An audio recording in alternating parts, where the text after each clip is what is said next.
Hello there, the King Samurai. We got Finn Boy in the house looking for some bad futures. And Zach, the Very Lucky Engine Productions in the house. Hello to you, Zach. Hello to everybody. What's going on?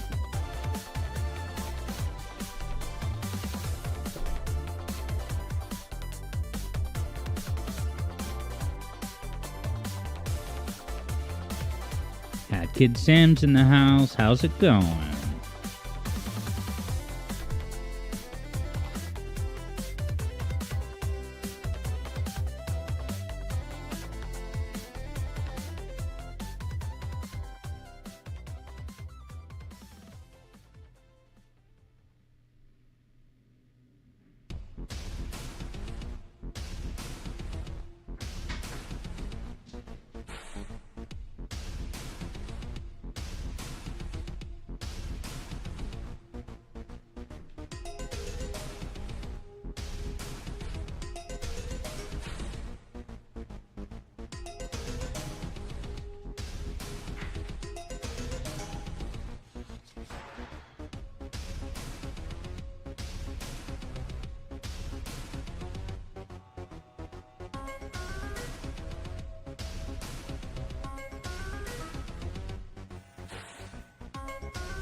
I'm glad Zach's doing good, because I am too, yeah.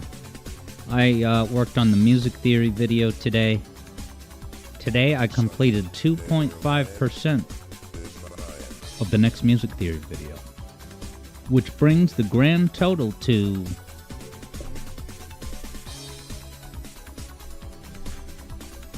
33% completion. Technically be 33 and a third, but yeah, coming this Christmas, you guys.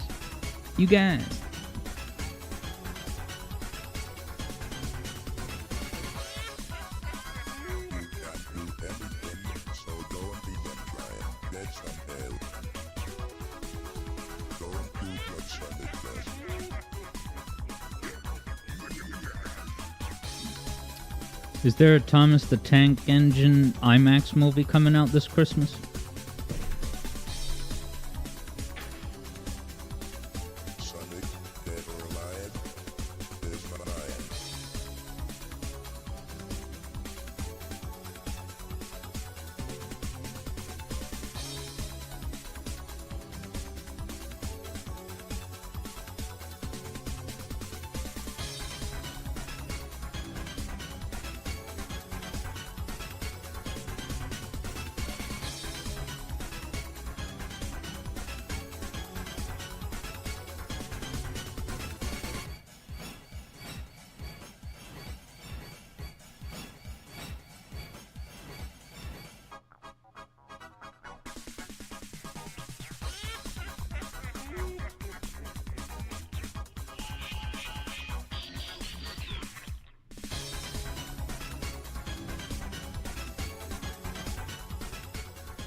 Hat Kids Sam is keeping that streak alive. But come on now.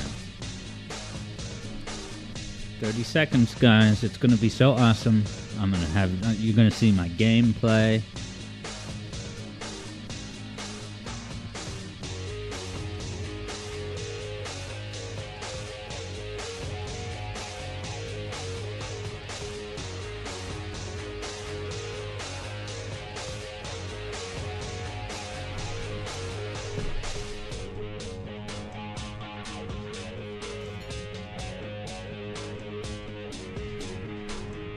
Right. Hello, everybody. You ready to see me? Hat Kid is 350 notes richer. That's how streaks work. Here I come. Me. Defined. What's up, everybody? Mick Mark is in the house. Saying, hey, everyone, and Sonic CD again, huh? Well, the thing was, we did the first half last week, and now we're doing the second half. Furthermore, there's going to be on-screen segments. So, news, tidbits, Sonic stuff culled from around the web. Yeah, you can't just stream vanilla Sonic CD these days and expect it to be right. We got to spice it up with some extra additives and discussion. But check out my suit. Okay, so let's start with the first wager. I know there's only 4 people here, but a wager's a wager, baby. And we got 2 people watching on YouTube. Okay? 2 moons, no death. 2 moons, no deaths. Yes or no, you guys? I'll give you 2 robust minutes. And those 2 minutes have begun. So I actually only need to get 2 moons to advance. Oh, there's no music here. Is this Captain Toad Treasure Tracker? It's not the captain. I love his glasses, though. He can tell me what... No, I don't want to buy a hint. I want an organic Odyssey adventure. Yeah, now why am I in this suit? Well, if you saw my new Sopranos video, you'll know, and you would have seen Mario in that suit. And I'm thinking I might change the name of the Sopranos video to The Sopranos. How many video games did you miss? It elicits curiosity and... I kind of like the... Why is that a scientist visor? Oh, I don't even have enough Big the Cat coins. Whoa, a Gabe Newell shout-out? Look at this. Steam Gardens. Good night, everybody. All right. I'm just going to wear this this wacky color combo outfit. Okay? So I only need 2 moons to advance and to win this first wager. McMark doesn't have your Switch, so he can't play Mario Odyssey. Sad state of affairs. What is it? All the way in the next room? Wow, what an Ullilillian thing to say. Watering flowers is +1 to satisfaction. Someone's been playing a bit too much Dungeons and Dragons. And hello, Vector Sater. Welcome to the glorious platforming of Mario Odyssey. I just gotta get 2... imagine if I fell off the edge. That would have been an abrupt ending to the wager. Uh-oh, Mick Mark says it's broken. Why did you break your Switch? You gotta control your anger. I'm just kidding. What happened to your Switch? Did your annoying cousin spill Diet Coke upon it? Now, Finboy wonders what kind of futures are we gonna make in Sonic CD? Well, the thing with that is, I generally always aspire for the good futures. And as much as I would love to go check in with the bad futures, because they're pretty great. Can I control this pot? I can play as an onion. Yeah, I would love to go to the bad futures, but for gameplay mechanics, it's like, getting the generators is kind of like the default mission. So I will be getting the generators. And the points that come with them, because I'm going to be playing for points. I have a set target score that I'm going to go for. There's the first moon, you guys. I must have missed that on the first pass. Hello, Javid. Welcome to the zone. What's going on? Are you proud of me for advancing through Blighttown as the knight? Because I am. First moon in the book, you guys. Hat Kid wonders if a Wi-Fi card died. Wait, a Nintendo Switch has a Wi-Fi card? It's like a little chip inside that receives the digital ones and zeros of the internet. What do I gotta do? Push this up and then get on it? Shout out to On It from Earthbound. Alright, I already gotten these ghosted coins. Yep, Javid's still gonna watch the Bond of the Chill stream. Yeah, it was nice. I got into Blighttown further, and even got to a bonfire. In no small part, I went past it, and Third Bruno went past it too, but he told me to go back and find it, because he went past it in his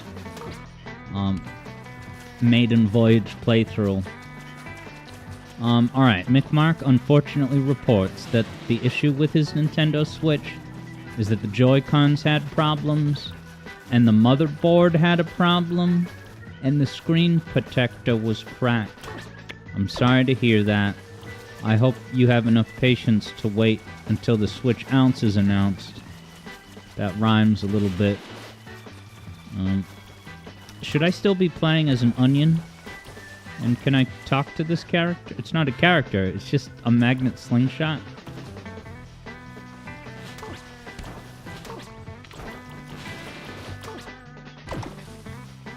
No, what's over there, though?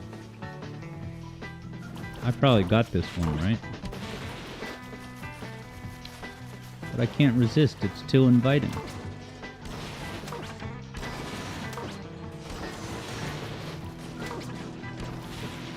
Maybe I'm not even supposed to be using Onion Mario right now. Yeah, that's a recycled... Oh, I already got that one. Yeah, let me get rid of the hat and see what happens. Uh-oh. Can Mario run faster than this disapparating path? McMark says, no, don't. What, don't play as an onion? Your onion is my command. This path is so pretty. Oh, look in the distance, there's like a dome. Uh-oh. I'm getting too attracted by the... There's Paramount Mountains in the distance.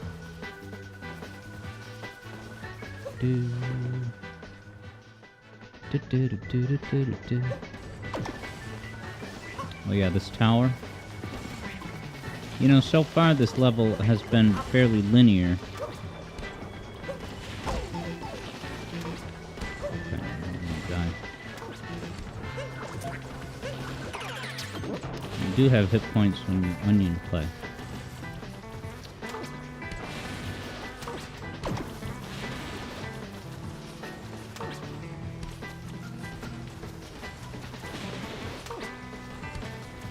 Hurry up.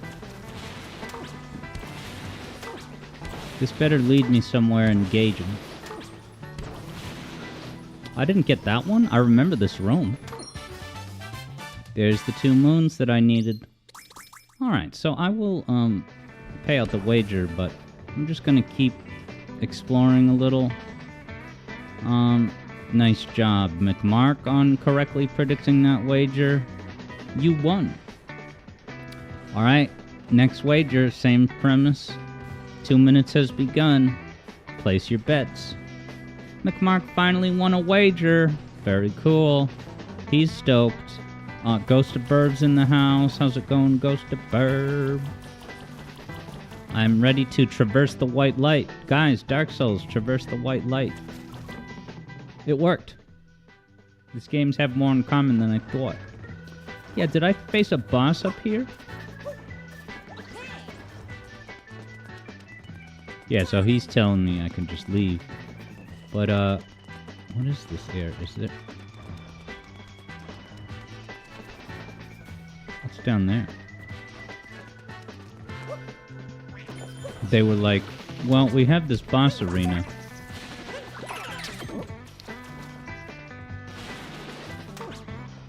This is like those structures in Sonic Frontiers. In Kronos Island. Oh. I wanted the purple swat. Can I jump over this? Oh, that's the place I was before? Yeah, look, it's the Knuckles series, Paramount Plus Mountains.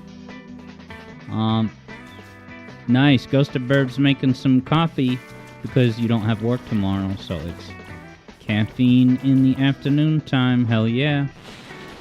I wish you many a very chill vibes. And I'll do my part to contribute to the chill vibes. And it isn't even a chill stream. I'm that chill of a guy. Now, can you just warp back to the Odyssey, yes, see? Or does it want me to jump over this to get back down? Is this the beginning of the level, pretty much?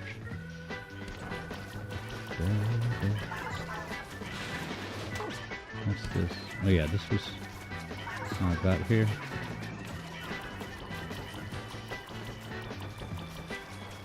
Oh yeah, this maze. Alright, there's gotta be... Is there a way to just warp to the Odyssey?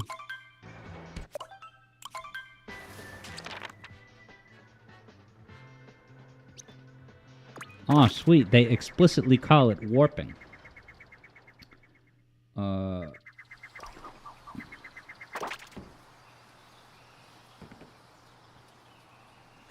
Alright, let's pay the fee. Ah, the bird froze in midair.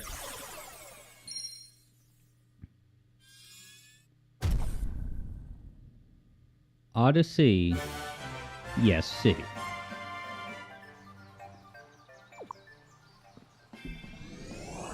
There's no C button on a Switch controller, right? Okay, so now we're gonna go, yeah, to the one that I didn't choose when we hit the fork in the road. Lake Kingdom, you guys. Let's go. This is this game's interpretation of Jolly Roger's Bay from Banjo-Tooie, specifically. Hey, what's up, number one, over on YouTube? Welcome to this delightful Odyssey through Mario Odyssey. I'm doing good, number one. Oh, look, soiree banquet. One of my favorite words, soiree. I'm very good at skipping this dialogue efficiently. I don't know why there's not a plus sign to just skip through the whole bit, but...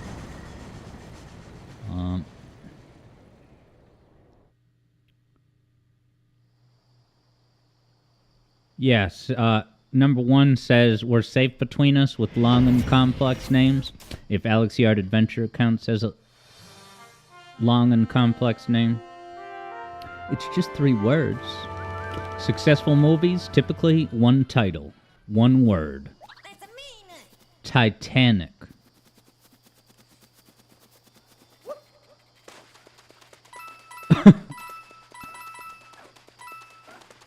Batman. Now, what is this? You ever see the trailers for that unsuccessful movie, Ruby Gillman Teenage Kraken?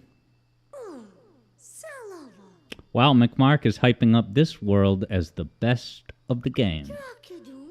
Well, no pressure, but it better deliver. Oh, and I saw Aurora Borealis up in the sky. That's pretty. Alright, so that's the collectible of destiny I have to get here. It's just a dress. McMark loves the music. Yeah, what is this? 5/4 time? 4, 5, 1, 2, 3. I don't know. Didn't expect that, and I love all the shininess.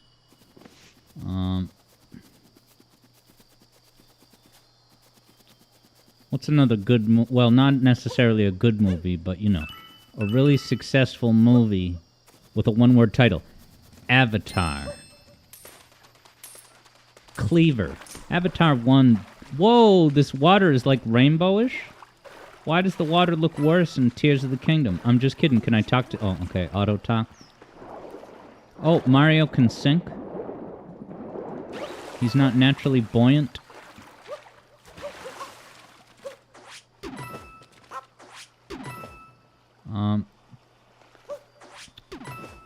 Yeah, Bumble is in the house.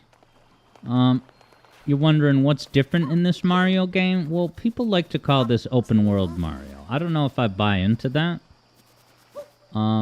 Because it's not like you can interconnectedly travel through all the worlds. It's just you're in one world at a time. But to be fair, there is a fair amount of, explorability that you can do. And there's my first moon. They hand them out like candy in this here game. It's the equivalent of a star, but you get them a lot more often. McMark says I'm acting like Tails can't even swim. Dude, he's so good at swimming. He does his absolutely adorable kind of doggy paddle swimming motion. Number one is thinking about Aurora Borealis. Let's find where to go.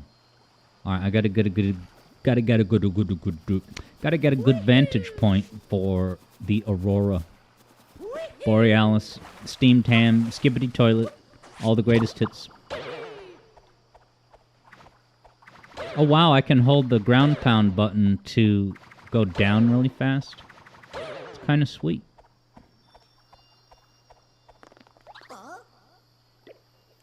Now, is this, does this have to do with, like, New Game Plus? Wow, they specifically put text there, which in retrospect, and doesn't that look like a Sonic Frontiers cube with the kind of the angled lines on it? Yeah, I think this is you can't use this or go there yet.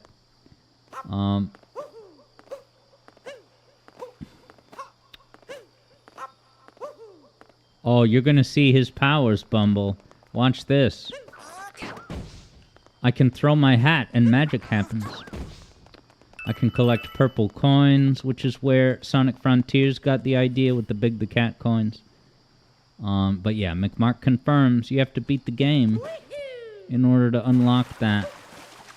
That might as well be those silver boxes from Sonic Origins challenge levels.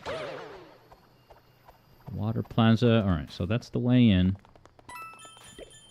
But is there any other moons out here? Is there a way to get up there? Can I play as a Ruby Gilman teenage Kraken? No. Alright, I guess I won't go. I bet you the gameplay will lead me up there, and then I can just jump down. I think the music's going to start soon, and maybe McMark is hype.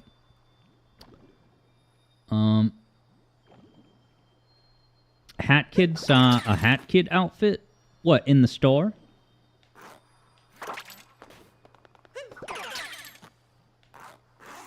Now, I think this part was designed for DS touchscreens, so you be the judge as to whether this Switch incarnation is worthwhile. I'm just kidding you guys. We like to have fun around here.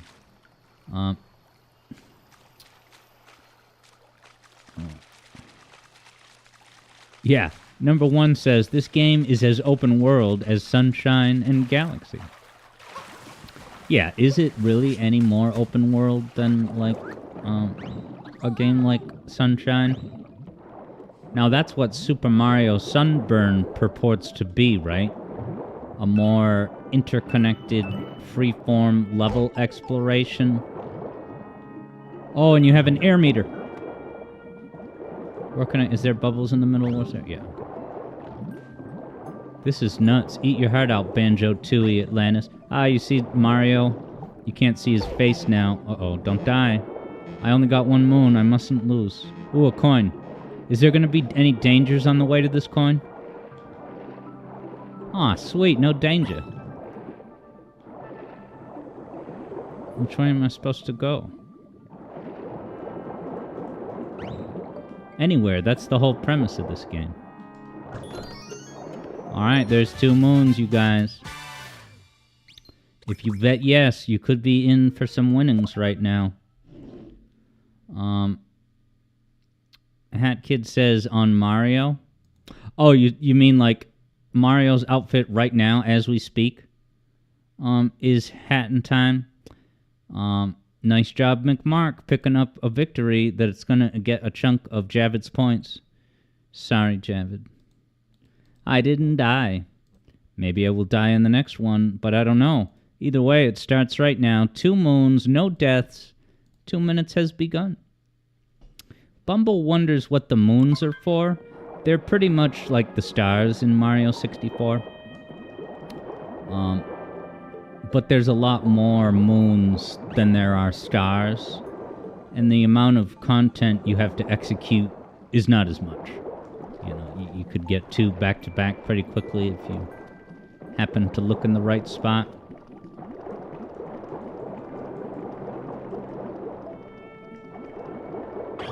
Health refill. Place your bets, ladies and gentlemen. Now I can play as a fish. So now I can have infinite air, I assume. I can go down or up. Yeah, this really is just copying Banjo-Tooie's Atlantis, but I forgive them. Oh, and I can literally physically shake the controller to attack. You guys want to see that? Ready? Okay, so it's like a spinny move. Fish never have to worry about air. But they do have to find the 5 trinkets of justice. Hey, is that a Lapras? Is this game going to be included in the Pal World lawsuit? Because Game Freak is a totally different creative team. First Moon, in the bit. Yeah, McMark is saying, listen everyone to this music, it's divine. I added the word divine. Oh nice, it's got a Pac-Man world jump out of this water surface mechanic, I like that. Here, fishy fishy, how condescending. Now can the fishy... Dude, look at the way it swims on the surface. Like, wiggling along.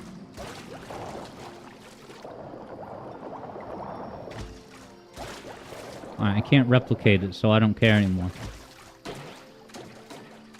Ooh.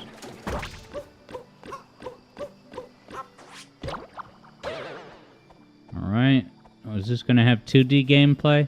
Is this the pixelated 2-bit? McMark says I gotta put the fish in the bowl. I'll keep that on my to-do list of gaming.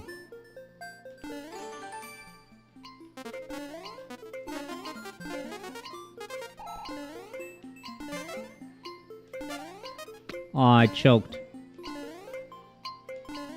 I choked because I was experimenting with the D-pad. I was like, can you control Mario with the D-pad? Love the stylistic pixel trails. What, do I gotta go out and in and then it'll come back? Dude, I love the way Mario looks in 8-bit with this outfit. It's pretty crazy that they did 8-bit versions for all of these outfits. I would have to assume.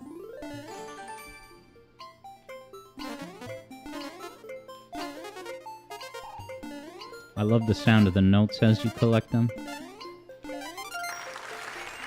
Alright, there's moon number 2. Never had a doubt. Did anyone have a doubt? Yes, Javid. But McMark felt that I would succeed, and I did. Enjoy the points, McMark. You're winning big today, my guy. Thank you, Javid, for contributing to the pot to make things interesting.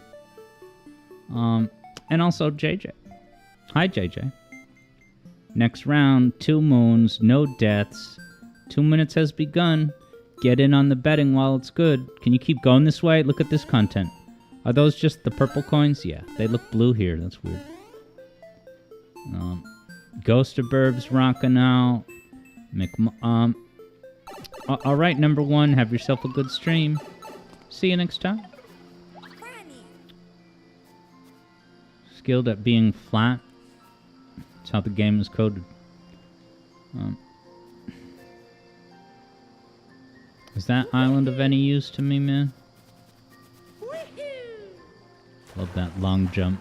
Remember when Eggman did the long jump in the Sandopolis video? Good times. This moon's for me. And you and you and you. This moon's for me. Guys, I got the first of 2 moons for this wager. So bet wisely. Alright, I don't need the health. Oh, I'm gonna sneeze. Because I'm underwater, it makes you sneeze.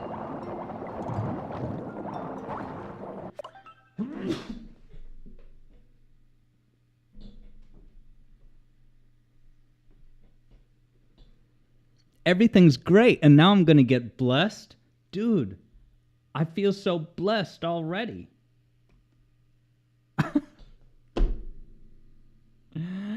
Oh, and the show must go on. Sips coffee. Sometimes life gives you a detour. You gotta go. You can't go through the road if they're under construction.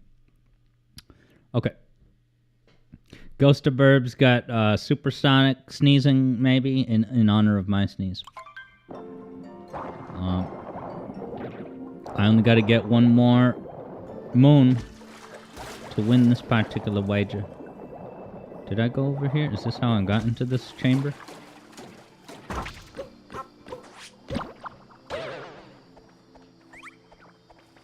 Look at this living, breathing community. Oh yeah, this must be...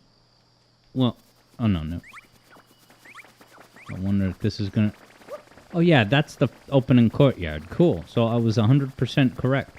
Wow, are these Goomba brides?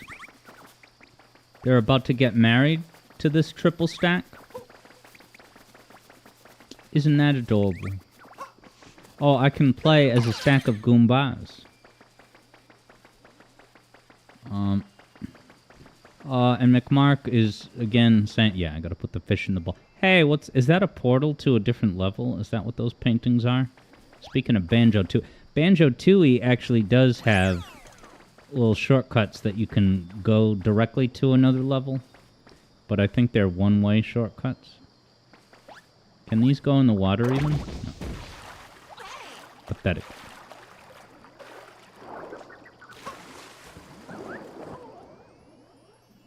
Yeah, enter. I'll go in just to see, but it better be a two-way deal.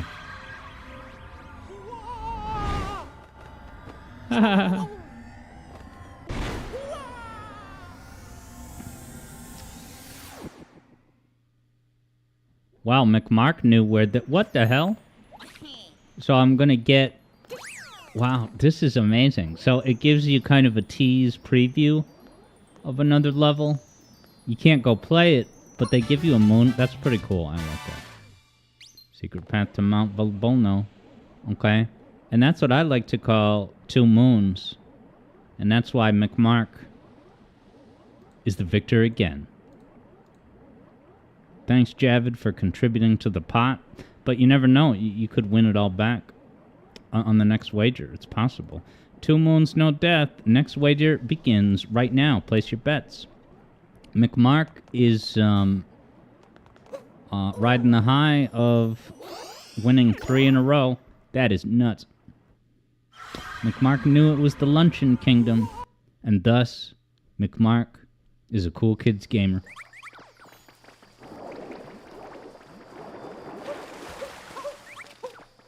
Hey, what's going on, Jack Griffith over on YouTube?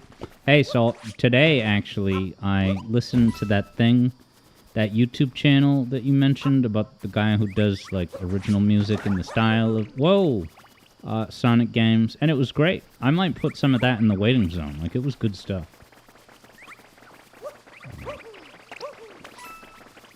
Okay, each of those Goombas have a coin inside.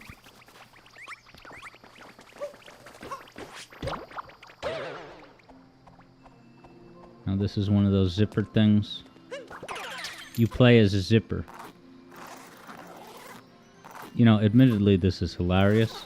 The way you abruptly stop on the corner, like... It's gonna open a pathway to the moon. You guys, I'm gonna get the first moon of this wager now. If it lets me in, and it did. Okay, McMark says that I can throw the hat at the flower to make it open. Good to know, especially in a speedrun scenario. Maybe JJ and I will do full game speedruns of Mario Odyssey. You never know. Hey, McMark was right. You can just hat open. Alright, so let me go downstairs and play as a fish again. Dude, can I control this Lapras if I throw my hat at it? The water looks so pretty. Alright, I can't possess this dude. Now this is suspicious. Do I have to attack it with a fish? I'm bouncing this poor guy in the head. It doesn't break it open. Do I have to get a Bullet Bill underwater missile? Oh, that's all that was? Just a coin payout? How boring. Come on, you get a shiny, glowy, alluring thing. It should be a darn moon. Can I break through these banks? Dude, there's such a sense of wonder around every corner. Oh, and I can attack these, is it seaweeds? Walking seaweeds that walk around like a Christmas tree with a stand. What the hell? Wait, what did I just get? Oh, it was one of those moon trinkets. And yes, Hat Kid, I did... Now, Hat Kid says, did you turn on YouTube chat? I assume you mean, just open the window. And yes, I did. In fact, Jack Griffith over on YouTube was saying, glad you liked it. You thought he did a good job of incorporating heady chord progressions in the spirit of the old Sonic games. Hell yeah. Definitely gonna listen to some more of those. Okay, so I would need to take off the hat. I'll just go... Well, there's a guy nearby. I want the coins. They're appealing. And I can buy outfits and funny novelties. Alright, McMark is clarifying that those are called a moon shard. Moon shard, everybody. That's your Sonic Mario vocab of the day. Look at these Sonic Colors rainbow fish. This is crazy. Can I go into any of these fish bowls?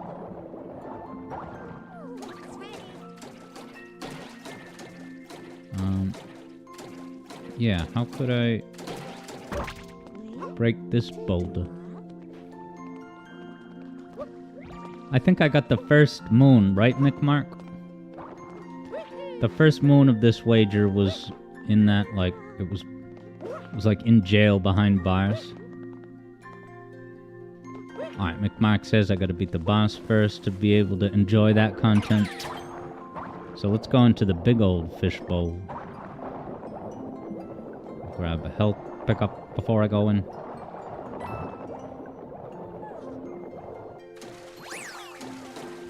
Can I talk to Ruby Gilman as a fish?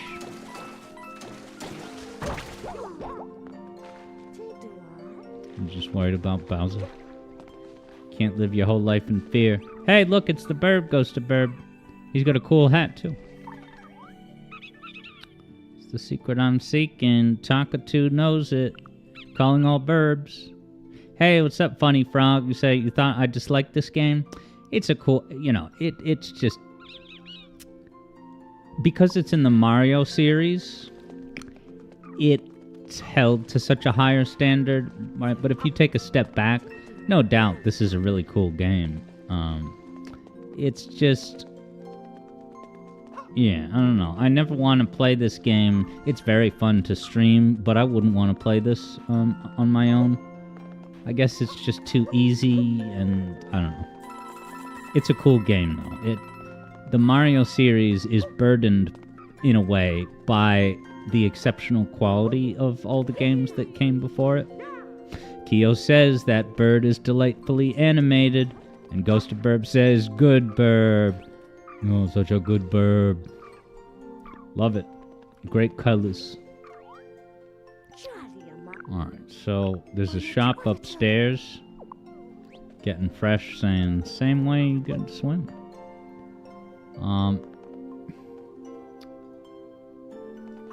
Hat Kid says, games know when it's running on a Steam Deck. So if you open Serious Sam HD, the first encounter, is there a little pop-up that says, hey, I know that you're playing this on a Steam Deck, just so you know. And then you just hit OK and play the game.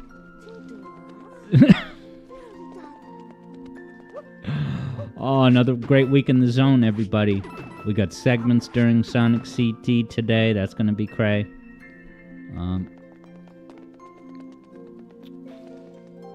Beautiful shop display. That's what I'm thinking. Oh, nice. It's like a water elevator.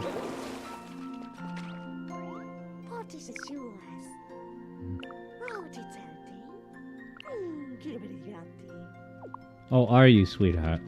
So I gotta become a swimmer in order to advance on the main moon to get... Alright, that monster came and stole... He who must not be named. Hat Kid has the hack to make it not know that it's on a Steam Deck. Oh, you missed the Lock Lady dress, Sugar? Troubling time, it's just a dress. Is that a football helmet? You know, football is canon to Mario, because there's those football-playing enemies in Mario World. Yeah, Javid says that the excessive amount of moons in this game really brought down Javid's enjoyment. You still like it, but you think Sunshine and 64 hold up better for the style of Mario. Yeah, I would always opt for 64 and the Galaxy games, and I think 3D World is really awesome, too. You know,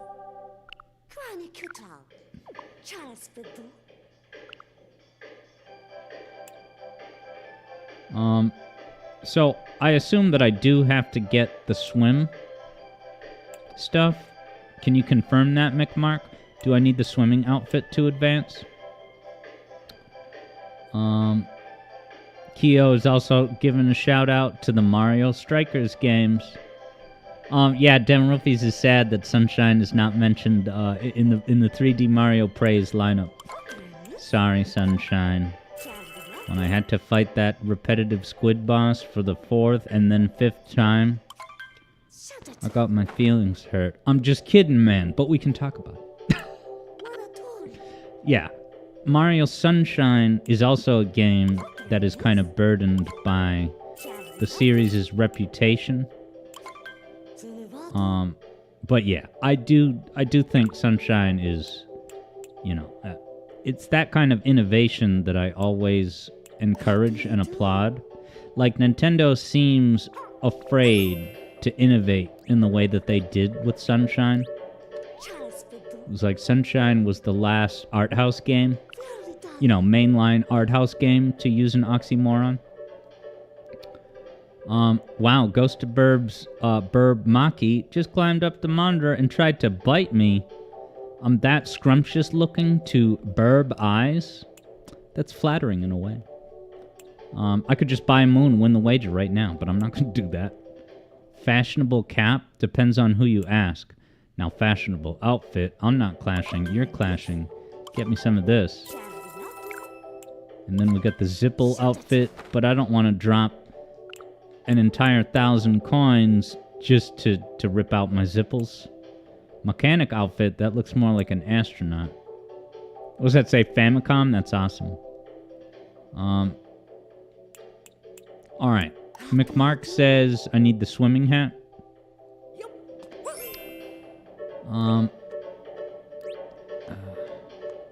And then Funny Frog says they did innovate with Wonder, I thought.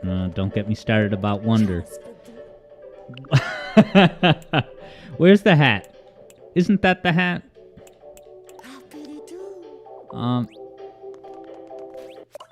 Oh, it automatically puts on the... Now, do I have to go in here to change outfits? I like this UI. Alright, confirmed swim outfit. I love that pose. Hey, what's up, Hyper Astronaut?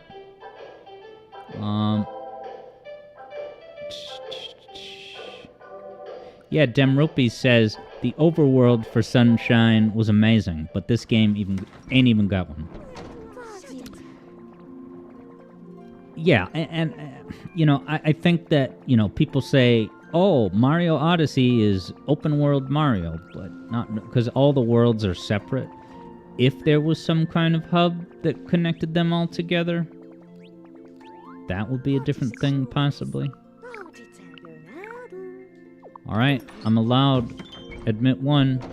What time is it? 4:40? What am I gonna just look at the stolen dress and be sad?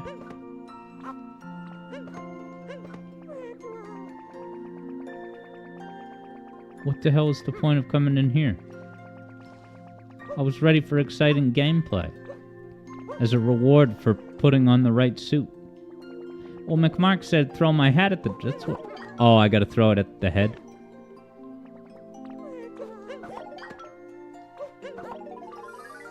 Oh, you have to hold the button? Alright.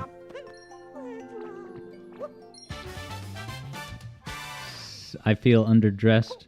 So you get a moon for going to the spot of the stolen goods that drives the plot of the level. Eblo's in the house saying, "Oh, it's the game with Mario's nipples. What a concept." And no, Jack Griffith, I have not seen the Academic Agent video, the definitive Mario timeline. Oh yeah, let's pay out the wager. Nice. Hyper Astronaut has been enjoying the video about Bionicle. That's 13 hours. By good old Ben Saint. Well done on the victory, McMark.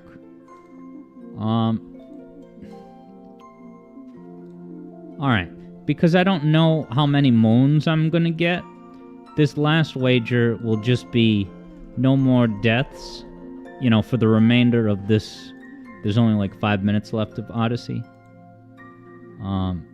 But yeah, Jack Griffith, you saying that, because Jack Griffith mentioned that Mario timeline video and was, you know, talking about where does Odyssey fit into the timeline. I have a great resource to direct you to, Jack Griffith, and it gives me great honor and distinction to tell you about this. It's an essay by Doc Future that was written, like, immediately after the reveal of this game. And it's amazing how quickly it came out. But it's basically him... I'll have to find it so I can give you the link. It's basically him looking at, like, New Donk City specifically and figuring out, like, whoa, how does this factor into everything in the timeline? So, yeah, and it's... Right, in addition to being, you know, relevant and insightful, it is absolutely hilarious. It is... Like, I wish Doc Future just wrote more often. McMark confirms. I need one more moon. One more moon to be able to go to the next world already? Yeah, at the upper left, there's just one left. Is this like a small level or something?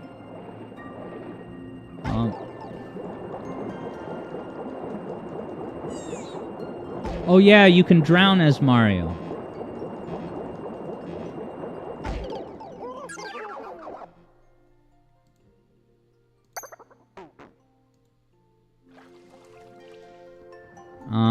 Alright, good news, McMark.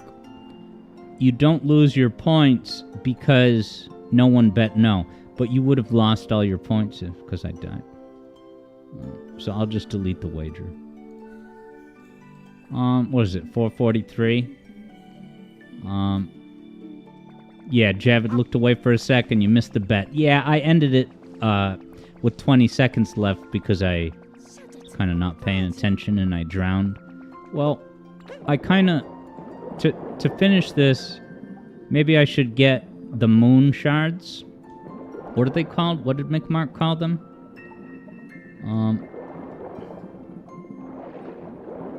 Yeah, I gotta be mindful of air, but this is gonna give me air. Shout out to Sonic 3 Air. It's what I think about every time someone says the word air. Does anyone know where the final shard is? And hello, the lemons.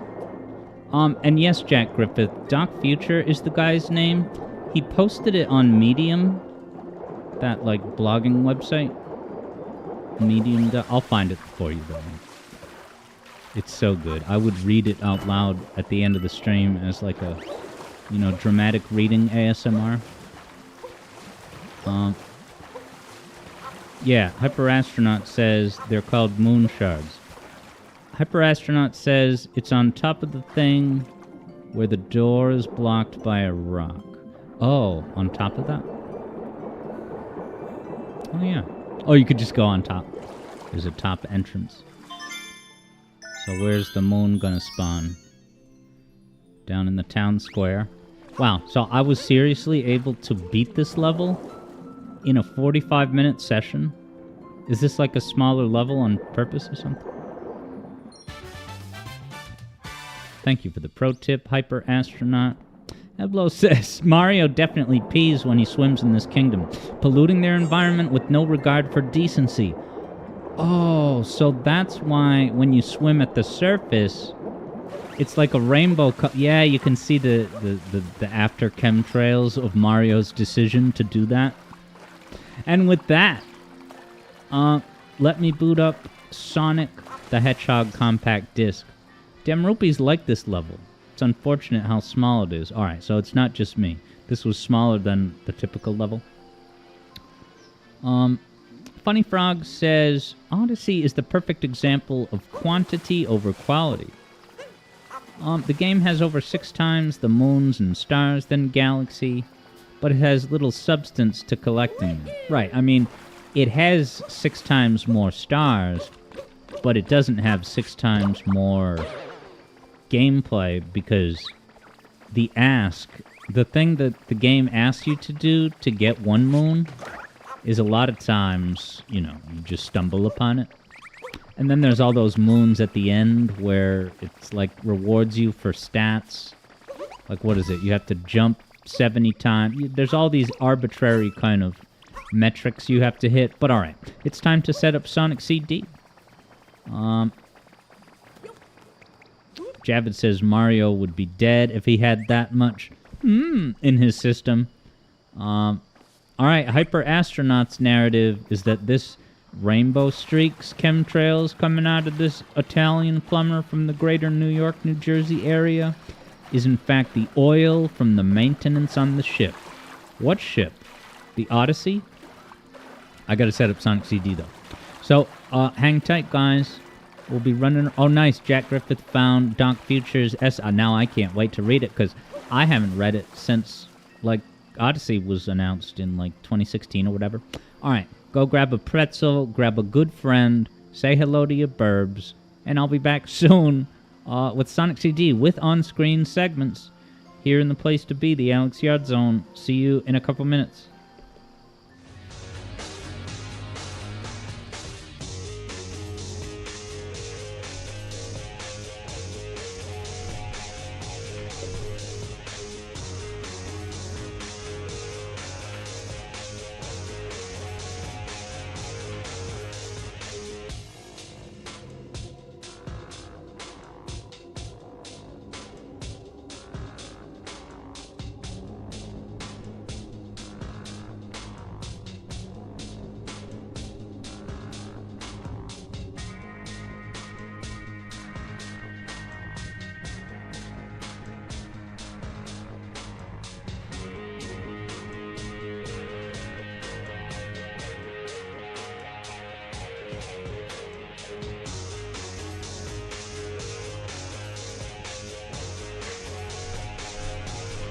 Year of Half-Life 2.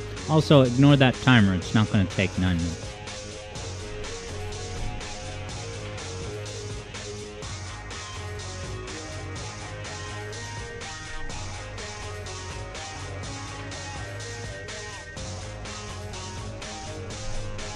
I love Dark Souls.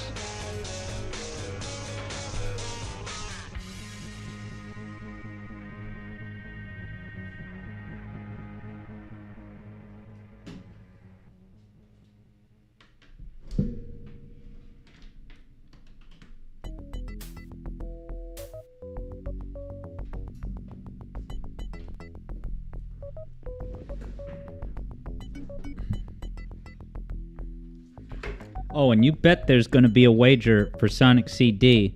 So I'm playing the final 4 zones, and I have to get 130,000 points. No special stages, people. Nice. Hat Kid is throwing down the gauntlet at the Recess video game debate, saying Half-Life 2 is better than Dark Souls. Well, Hat Kid, that's your cue to use the emote discuss. And yeah, sorry, Javid, I'll be out of town when I'm playing Half-Life 2. Maybe we can get a night stream in the cards. Because I may not do a mainline stream of Half-Life 2 more than once, but I'll absolutely do some night streams to continue.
Alright, peeps, thanks for your patience.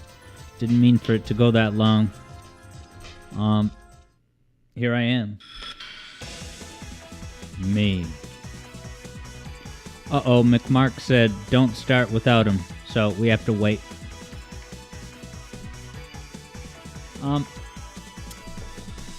Yeah, now I'm going to catch up with chat in a moment. Thank you to the moderator that updated the stream category to this Sonic Compact Disc. So I'm going to go ahead and start the wager now.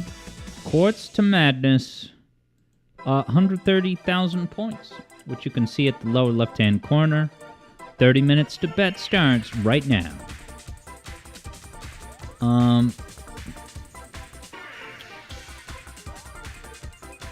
Yeah, and then Javid was asking about, hearing the same songs on the waiting zone, hangout zone, hold-up zone. And the deal with that is, it's a pre-rendered video, but I do actually try to make sure that each stream it starts at a different spot. And it's supposed to be longer. It's supposed to have more. It will have more expanded songs soon. But I used the same songs from the other day because no one was here at the very start of the weekend stream, so I wanted those new songs to be heard. But alright, let me go to level select the hedgehog. So I will, of course, start at round 5, which is Quartz Quadrant, right? You guys know, round 5, QQ, 5-1A. Yeah, Javid says, gotcha. Wasn't sure how the songs were played. Yeah, and I'm definitely, it's not ideal to have it as, a full pre-rendered video like that. So if there's a way I can separate the music from the graphics on screen so that, I can have some more flexibility with it. To the past. Dem Rupees loves that menu music. Yeah, so that is also the music from the special stage. And that's had some cool kind of reincarnations in Sonic Mania and also even Knuckles Chaotix Freefall bonus stages. And of course I do need to go to the left. But let me get some rings here first, if there's any, man. And then Now, is this... If I go at top speed, can I get across those gaps? Like, let's... Watch. Yeah, that's awesome. So, guys, this is the fundamental identity of Sonic CD. It's giving you this playground, this skate park to do cool stuff on. And it's not immediately apparent, Ah, look at Sonic. Poor guy is stuck in limbo forever.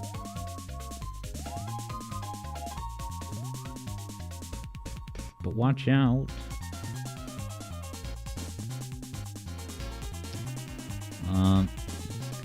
McMark's back in the house, and yeah, my business manager says that I can't wait for individual people because, sometimes people say, oh, don't start without me, I'll be right back.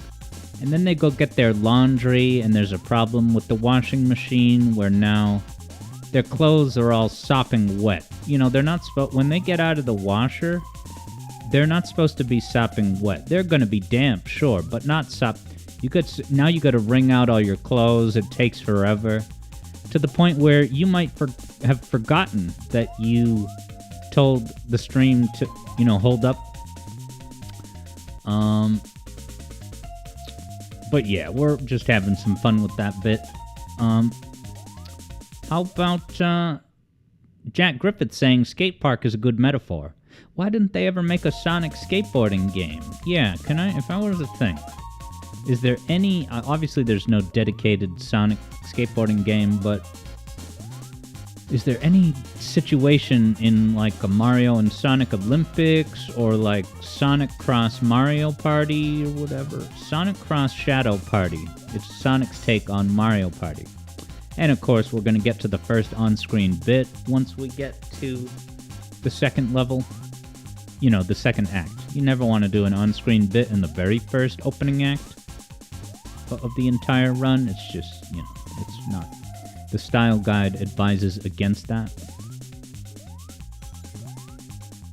Oh, I love that group of 9 rings, man. It just brightens my day every time. You know, with this many rings, at a certain point, you want to just take your winnings and just get on out of there. And Puffy, you know this.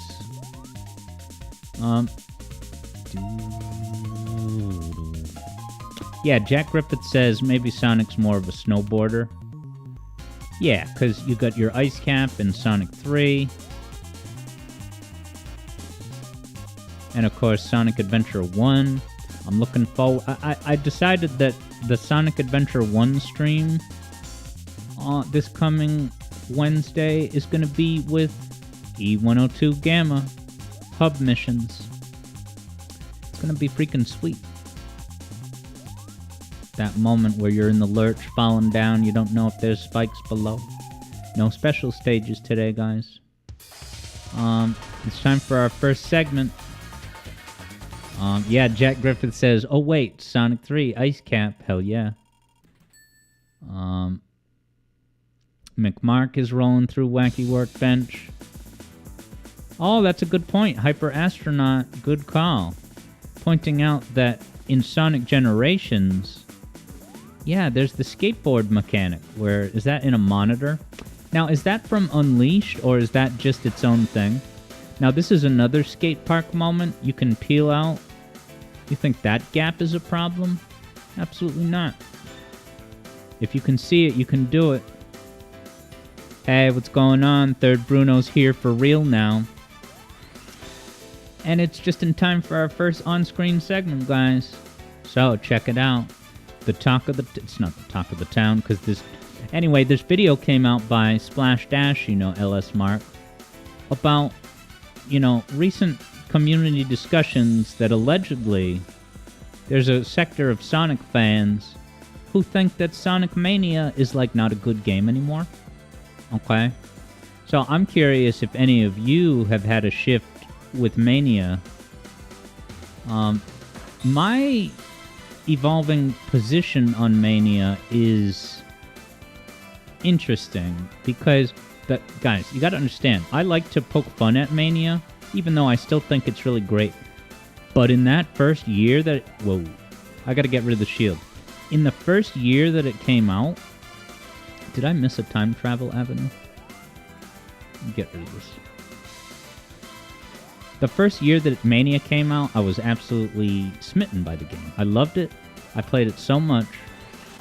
I would just play all the levels that I liked. I would level select. You guys probably know that about me. Okay? But then I started to sour... It's not that I soured on it. It's just that I didn't worship it as the be-all, end-all of perfected Sonic. Once I started playing for score and I realized that, you know, some Sonic moments in Sonic Mania are style over substance. You know, you've probably heard me rant about automated portions of Mania. Rube Goldberg machines, that whole bit. Now, I think there's a pass sign over here that I can get. Okay, so yeah. Eblo says, Eblo's favorite part of media cycles is when public opinion does a 180 after X amount of time. So that's what, I think it was Dono Deluxe that mentioned that, specifically for Sonic, that it seems like the cycle with public opinion of Sonic games is that a game can come out to, you know, acclaim and praise and be beloved, but then 5 years later, people turn on it. Now, I do have thoughts about that, but first I better time travel. Eblo says, after Superstars, something he realizes that Mania doesn't have an original bone in its body. The only thing you can think of is Knuckles having a different Act 1.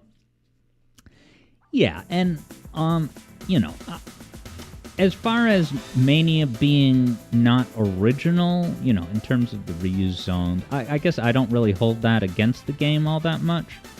because it is always, it's not making any secret that it's a scrapbook anniversary game. All right, let me do a perfect, amazing time travel.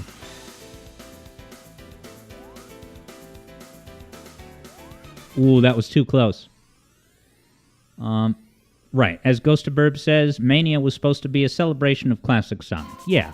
So, I mean, I wonder, Eblo, what you think of the 4 original zones in Mania?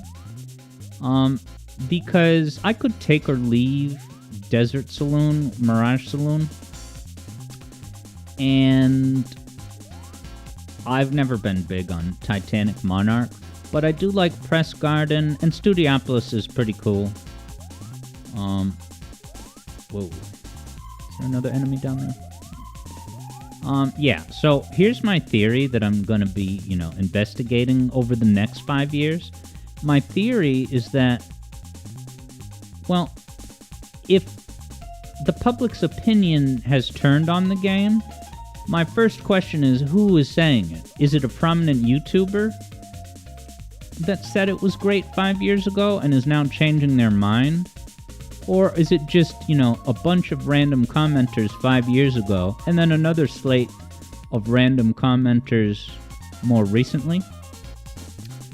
I have to wonder if, No. Has public opinion on Mania actually changed, or... I would be curious if someone could point out one, Sonic tuber whose opinion of the game soured. Because that video is by Splash Dash LS Mark, and he likes it. I mean, that video, he's defending the game very, justified. So I wonder if it's just... The other thing that I'm going to be setting up a scientific research experiment about, and I'm pretty sure I got the generator, is that... Alright, Eblo says Mirage Saloon is your favorite. Studiopolis and Press Garden are great, but yeah, you don't like Titanic Monarch. Yeah, Javid says you thought it was great when it came out, but after some time you'd just consider it good. The levels and bosses are way too long and too much automation in the levels. Yeah. So that kind of... So the thing that I wonder is that, if a person is only ever playing the game on, you're not ever really thinking about score, right? You're just there for the sights, the sounds, the jumps, the badniks, right? You don't need me to reopen the file on 25% of Sonic 3. You know where I go with that. If that's how a person plays Sonic games in general, then it absolutely makes a lot of sense that the year the game came out, it was like an absolute wonderland, because it was brand new, it was full of surprises. But if all you're going to do is just kind of run through the zone and make sure you don't die, like you don't care about score, then yeah, it's very easy to imagine that 5 years later, it wouldn't hold the same magic that it did when it was just a novelty, a new thing. Yeah, Vector says that we're going through a lot of these reevaluations lately. So what's another one? I know that Forces, there was, a micro movement that, 5 years later, Forces is actually good in a way that was not recognized. On release, it was kind of a consensus.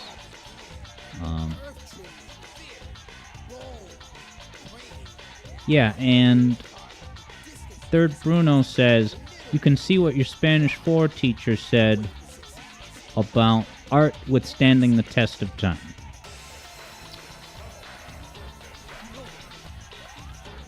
Talk about the test of time, I just avoided that dangerous projectile. And this is a game all about time. Ian Flynn thinks that you use the time stones to travel through time. And he put that incorrect data in Sonic Generations 24. Right? But it's one thing to, right? But at least he didn't put that in the Encyclopedia. That would have been a disaster. But put it in the games, who cares? Misinformation, butchering Sonic chronology, Ken. Okay, yeah, Eblo says Unleashed had the opposite effect, where people are saying it's good now. Yeah, so I wasn't... when Unleashed came out, I was kind of on a life side quest outside of video games. Getting a college degree. So I was not there for the community response to Unleashed. But yeah, nowadays, I guess nowadays, it's just a very polarizing game. There's absolutely a segment of fans that adore the game. They regard it as their favorite. I could name names. You guys heard of that charismatic YouTuber that goes by the YouTube handle Unleash? 'Cause he will tell you all about the great benefits of Sonic Unleashed. And then he'll tell you again.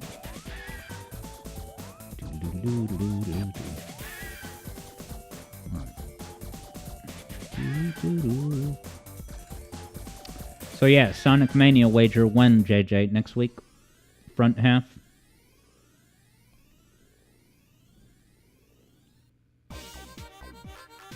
Here we are at the workbench, getting housey with it. Yeah, I don't think Sonic Lost World has had any real, swing in the data one way or the other, compared to its release. JJ has at least some good things to say about Lost World.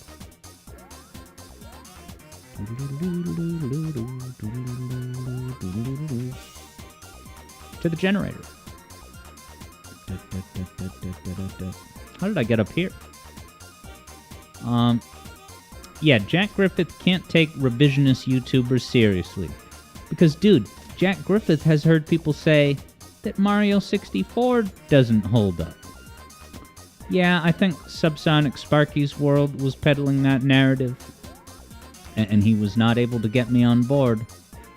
I can understand that the camera of OG Mario 64, it can, if you're a kid and you're new to 3D games, it can be a little frustrating, but I don't think it's enough to sour the whole experience. Would it be a difficult sell to get, a Gen Z kid today? Or like Generation Z squared after Gen Z? If you gave them... If they played Mario 64 for the first time in 2024, yeah, I could absolutely see how they would not necessarily click with it as much due to those, just growing pains of the time. They were innovating. I can forgive them for that because they're so... it's such a groundbreaking game that I can forgive some camera stumbles and whatnot. Oh god. Are the coils beeping? Now they are. Oh, what have I done? I almost got me wrecked. CD Project wrecked. Oh no. No, please, coils, behave. Coils. Dangerous coils. Dangerous coils. I made a good music theory video about this music. Available now on YouTube. Oh god. That was close.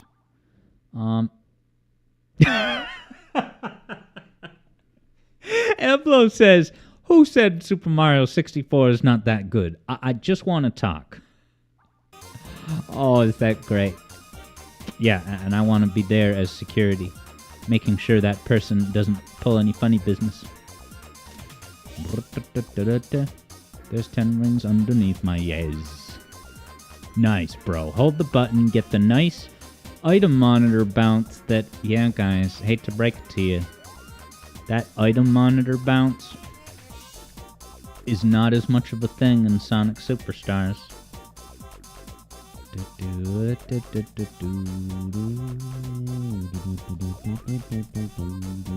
We're almost ready for the next bit. And Javed says, it feels like the community thought Unleashed wasn't bad, just that the day stages were good and the night stages, yeah, didn't seem to fit. Yeah, there is that. 2 games in 1 quotient. Yeah, if Unleashed, if they made a game like Unleashed with all day levels, I wonder what the average Sonic fan's take on the game would be.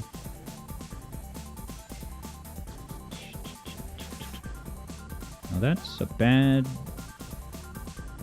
result that I got that future sight.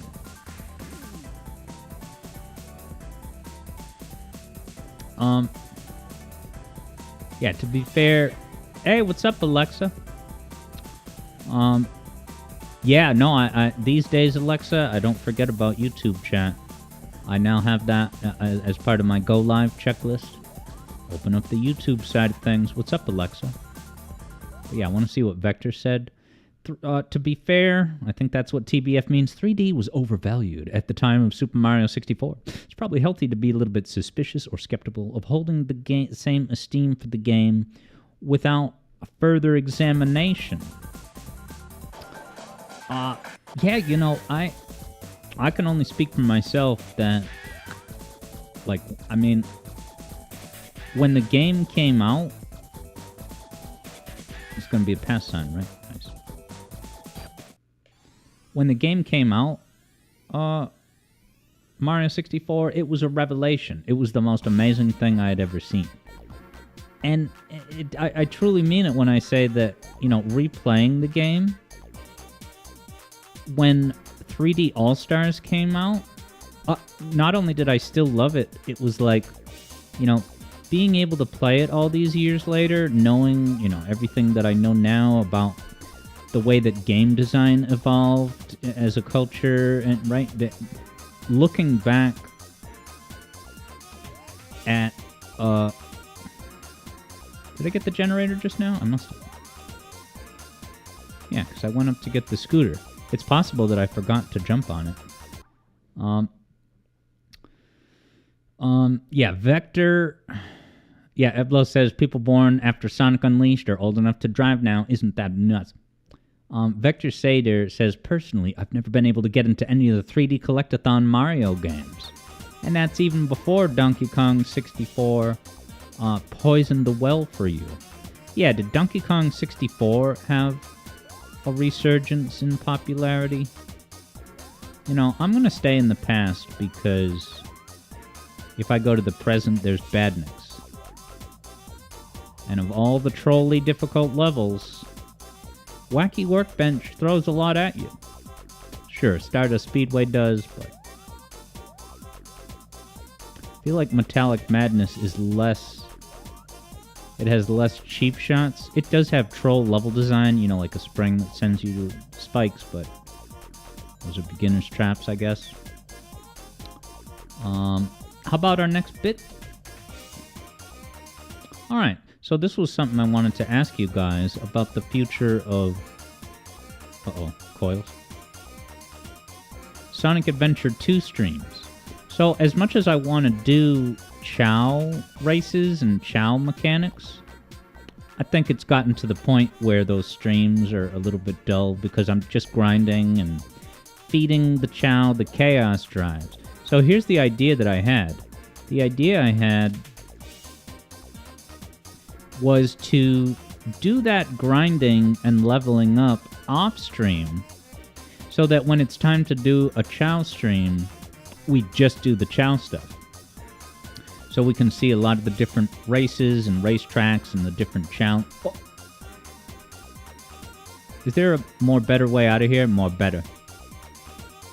Oh, wow. Yeah, should I go down there? It's been so long. No, maybe I should go up. I feel like that's where I usually go. But yeah, that's kind of what I'm thinking. And I can even do some of the grinding during a chill stream at night. Yeah, Keo says, am I going to really grind Chow off stream? Yeah, it would be a night stream.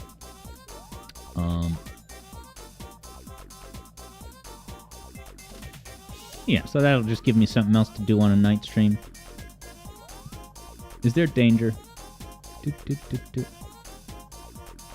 Alexa's looking at college in the cards in 4 years. Oh, alright, but there shouldn't be a traffic badnik here.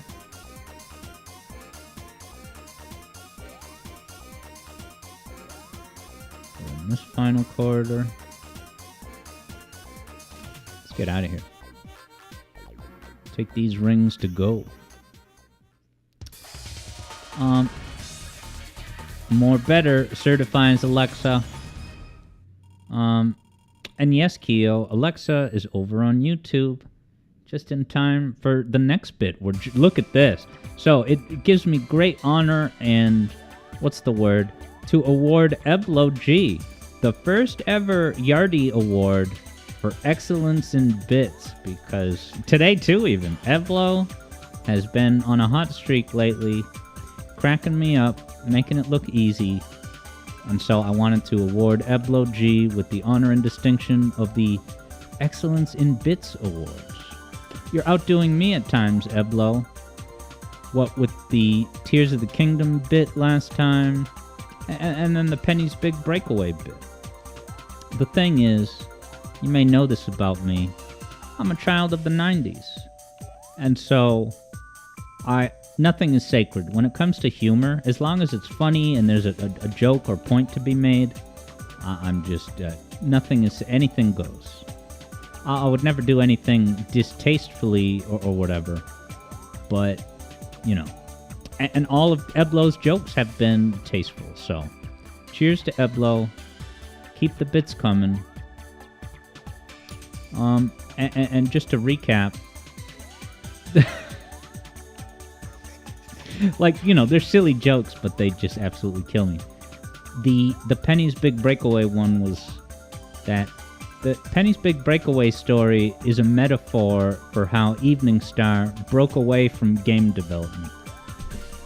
I'm sorry, Christian Whitehead, but I have only one choice, which is to laugh. So thanks for the memories, Eblo, and keep them coming, no pressure. I got an extra life. Now, I don't know if any of you have seen that video. That Penny's Big Breakaway thumbnail, that's not me, if you can believe it. And it's not Eblo. Maybe some of you guys thought that was Eblo in the Penny's Big Breakaway outfit, but no, that's not Eblo G. That is a guy who did a critique of Penny's Big Breakaway. And hey, what's going on, Bam Kazam?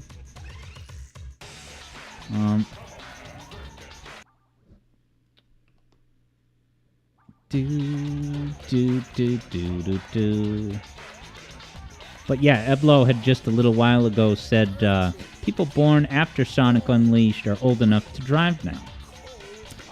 And I was thinking about that for some reason the other day, about how people like Scott the Woz, is like no more than 25 years old, right? Whatever he is, he makes videos about like this year's E3 or that year's E3. And the way he talks about it, he talks so authoritatively about these E3s and, like, you know, retelling the story of what went down and what was the crowd's reaction.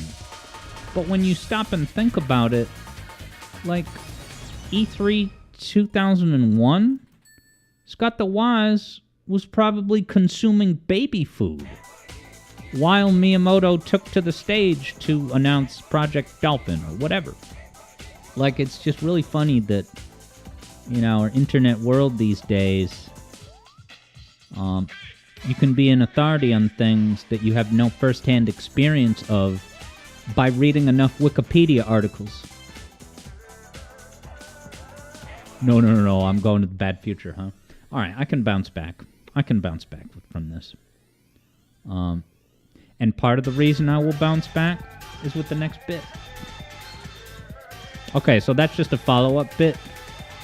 Gaming is so funny in our modern age that you can find a Google listicle that tells you, where to pray in Tears of the Kingdom. Oh, I got some hot gaming pro tips for you guys. You're going to find so many cool places to pray. And I'm going to go back in time. I'm going back to the rhyme. Did I get trolled? Oh, and I missed out on those rings. Yeah, Bam Klazam. That was just a throwaway bit, so I'll go to the next bit now.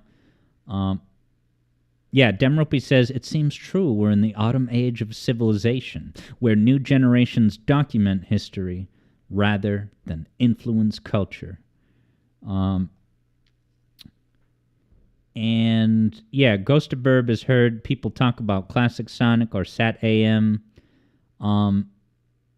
Even though they weren't there, they're experts. Yeah, and in a way, that's a cool thing.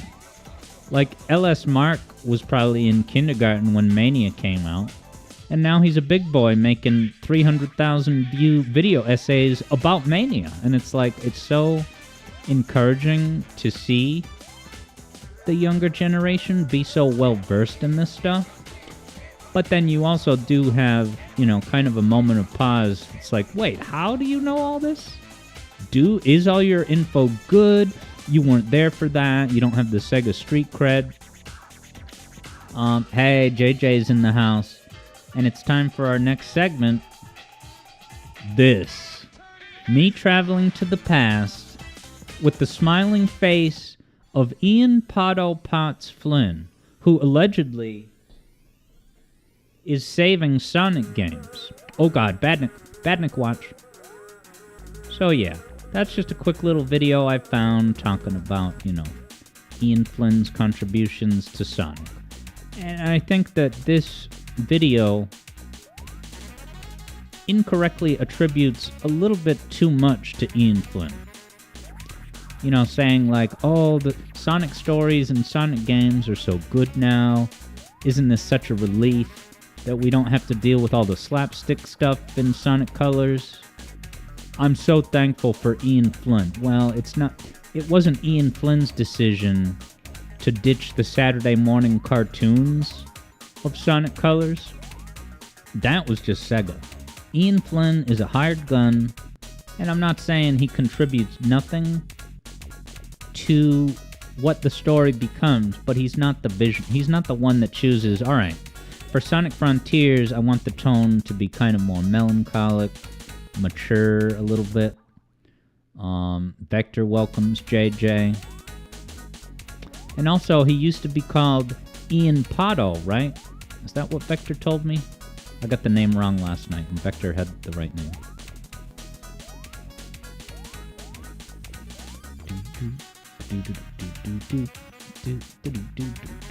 Now, what act is this? This is still only Act 1, so there's no church to rely on. But I could always peel out up this old ramp.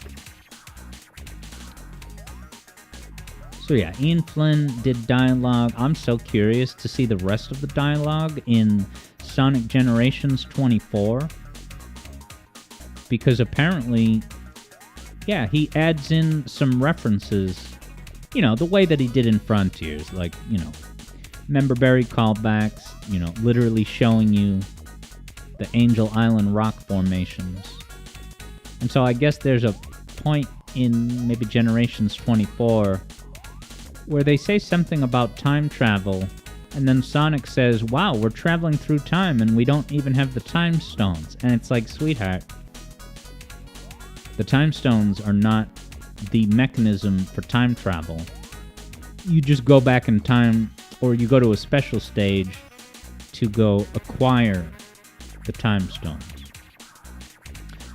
Ghost of Burb has the Archie Sonic issues before Ian was writing for them, when he would send fan mail. Wow.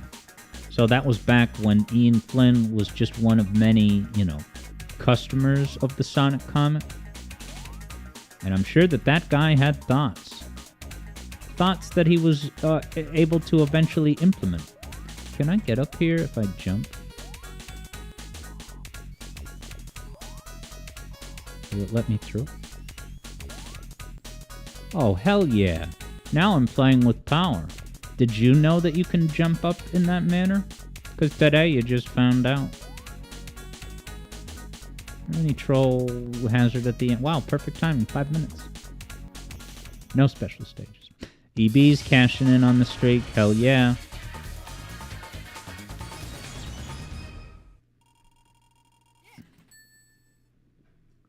Hello, EB. EB kicked my ass in racing this weekend. Bravo once again. EB is young, but grew up with Sat.am and Adventures and Underground. Yeah, and EB says, you don't think you necessarily need to be at the world premiere to experience it. Yeah, that is absolutely true.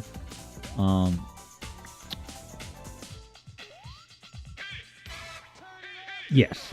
I mean, what else can you get out of something other than, the movie itself? Just being there for the societal context of it. Judah Allen says Sonic CD, more like Sonic no longer available digital game on Xbox 360 and PS3. And also Steam. Moment of silence for Sonic CD on Steam. I'm only getting the shield so I can use the spring. Don't at me. So Jack Griffith looked up that Mario Odyssey timeline article, and it actually does answer the question of how Odyssey fits into the canon. And here Jack Griffith was thinking that Odyssey was some kind of hallucination or VR or dream sequence. I mean, yeah, Mario 2 is a dream sequence. Mario 3 is a play. But Mario Bros. 1 was like the gritty, the Dark Knight style take on the whole bit.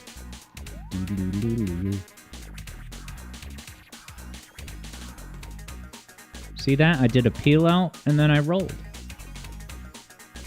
And it didn't work, so I did a spin dash, just like the classical days. Here, I'll get rid of the shield just to demonstrate my goodwill. EB's issue with Scott is that they present their opinion with facts. Yeah, authoritatively. One need look no further than Scott His Waz's Sonic CD video. Right? Scott the Waz's Sonic CD video is almost as bad as Hockey Man's 69.5.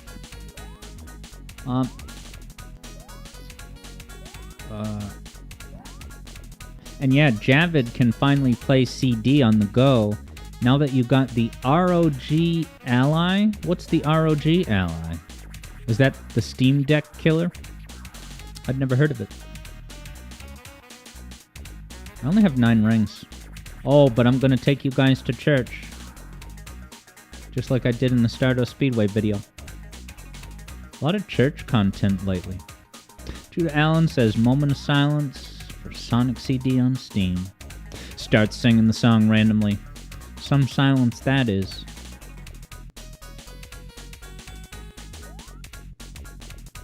Yeah, like if someone calls for a moment of silence, you're like allowed to text each other, right? Because that doesn't make a noise. Good night, everybody! Yeah.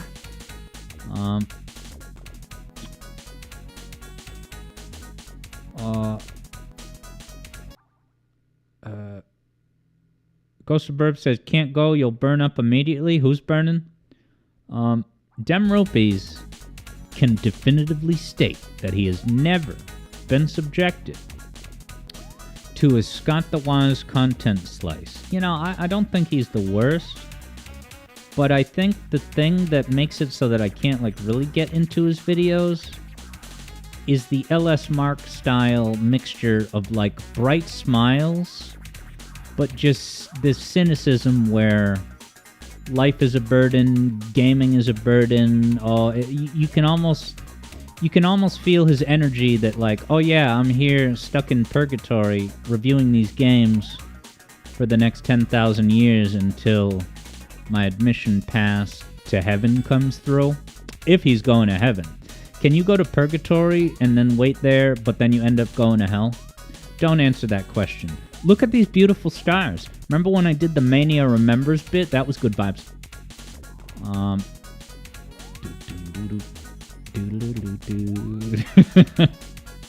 Oh, okay. Ghost of Verve was talking about, okay, the church, yeah. You can't go, you'll burn up immediately. Is that a trope? What trope of tropes makes it so that you burn when you go in a church? And hey, what's up, Call Me Felix over on YouTube? Wondering if I'm playing the 2011 edition of this game, and I sure am. It's really the only version I've ever, truly played. Because I tried to play the Gems one on the GameCube, and back in '05, we all know how that went.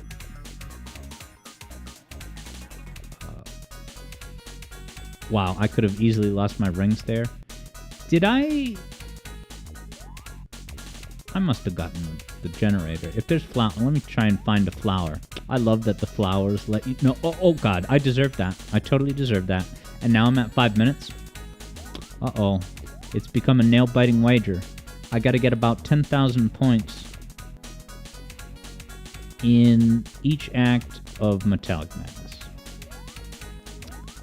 That's my first major mistake of the day, guys. But at least I got these 10 rings.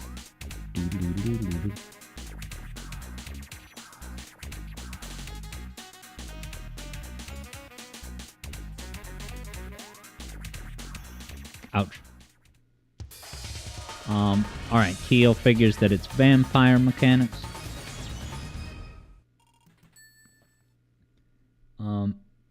Yeah, EB has long had a disdain for self-deprecating humor after leaving middle school. Wait, so is Scott the Waz self-deprecating? Because usually it's him dunking on games rather than himself. Is Arlo self-deprecating?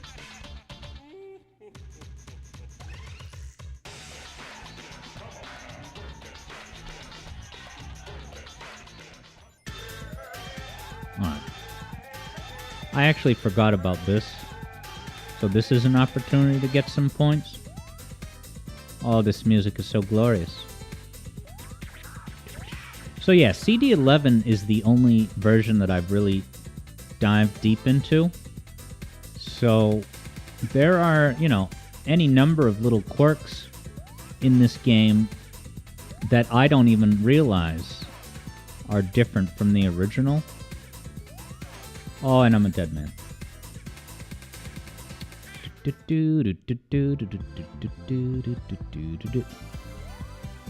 Alright, so I guess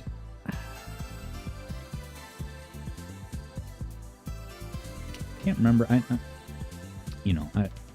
Taking a hit and then dying. It's like now I have 40 rings. I'll probably lose the rings on purpose so as to not cheese. But any rings that I collect throughout the run are mine to keep, baby. So let me quickly take a hit. I'm trying to take a hit. Look at me getting that airtime, and what good does it do? Come on, Alex, get back in the game.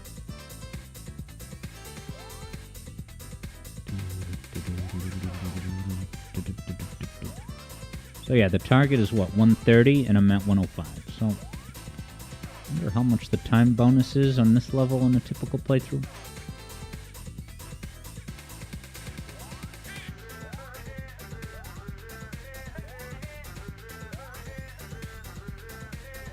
Gonna come up from behind already now?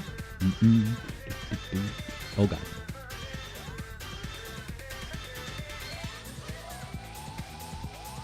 Oh, he's lagging behind.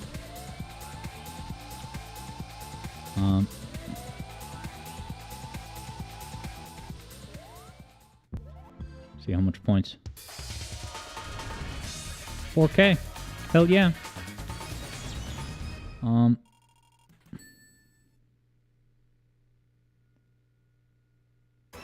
Wow. Keo says that he once... This is interesting. Keo once saw a YouTube video creator that covered exclusively a specific game that Keo likes.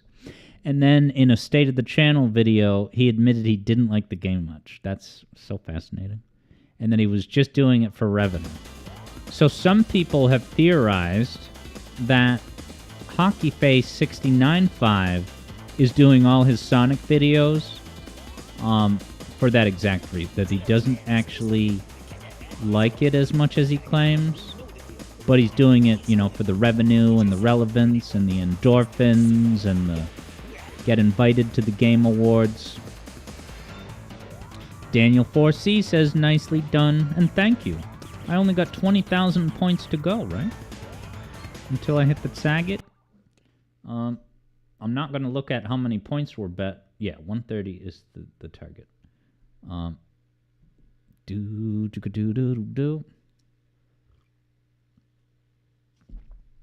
Yeah, Ghost of Burb feels like that's just most zillennial humor. I love that, zillennial. It's like the I'm gonna lose rings. Whoa, that was close. Zillennial, is that the mixture of bright smiles and cynicism? Because if that's a core defining trait of zillennials, then it's unfortunate. But yeah, no, it's not fair. Not that Ghost of Burb did this, but I can't. Even if that kind of comedic presentation philosophy is common among, Gen Z content creators, it's not like all of them are by their nature doing that. And it's not that's what Ghost of Burb said, but it is, at a minimum you can say that there's a big audience for that. Within Gen Z, the algorithm will be very good to that type of content, right? But the algorithm takes orders from clicks, so that's what people are clicking on. But yeah, Keo said that, once you heard that he didn't actually like the game, that soured you on that content creator at lightning speed. And I had a little bit of a similar moment like that with Some Call Me Johnny. And it's not as severe as the type of thing that Keo just said. But he did, wouldn't you know it, one of those channel update life videos. And he says, yeah, guys, so get ready for another year of videos here at the Some Call Me Johnny CU. He goes, by the way, I'm still paying off my loans. I have lots of loans still left to finish paying off. And that's the main reason I'm still here doing YouTube videos. And it's like, wow. I had a similar moment than what Keo just described, where it's like, part of why you watch someone is for their passion, for their curiosity, making good points. But here you have a person who's just, not that it's valueless content, but if your heart is not really in it and you're just doing it because it's the job that you have to keep doing. I need to travel through time. What am I doing in this life? Where's a good time travel avenue? Can I even backtrack here?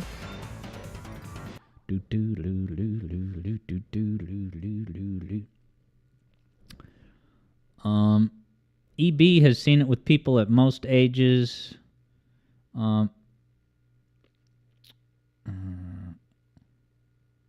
Yeah, EB has seen more 30-somethings that have that type of humor. Okay. Yeah, Keo says he didn't hate the game, but you didn't have the drive to play it. Besides recording content about patch notes. Okay. EB says if you ever watch his channel updates, he's pretty stoked to be covering games. Who's that, though? Some Call Me Johnny? Because what I was saying, Some Call Me Johnny, was a channel update, not a video itself. So many pass signs here. I'm wasting that pass sign. Yeah, now, if this takes me all the way back to the beginning, that would be great, because I know how to travel goodly at the beginning of the level. What is this? Oh, yeah, that.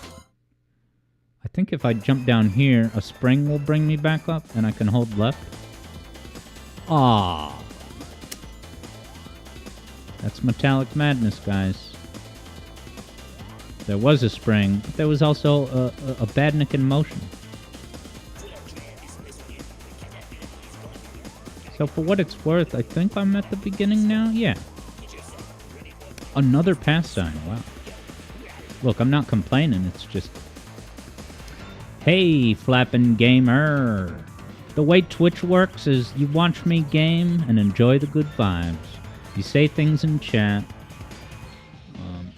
Learn new things about blue rats.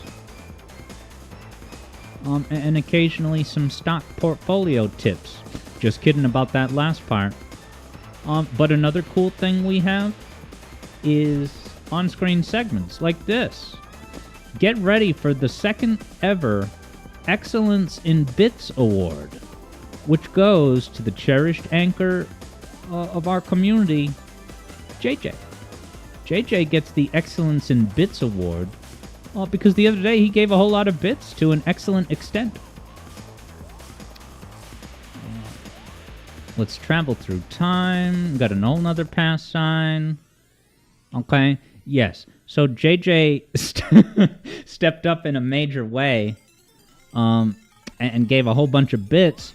Furthermore, JJ made the very good point that bits, I get 100% of that revenue. Every 100-bit segment is $1, right? A bit is a cent in my coffers. So big thanks. Ooh, and look at JJ's celebration. All those Sonics floating up the screen. That's, of course, the hand-drawn Sonic from JJ's fan game reimagination of 8-Bit Sonic 2, which is, of course, called Another Sonic 2 Remake. You give Alex bits, you get plugs. That's not even the only game JJ has made that is available to download right now. Assure the Glitch, Sage 24, hit it up, guys. Ooh, and breaking news on the Twitch interface front. Third Bruno has figured out how to speak in italics.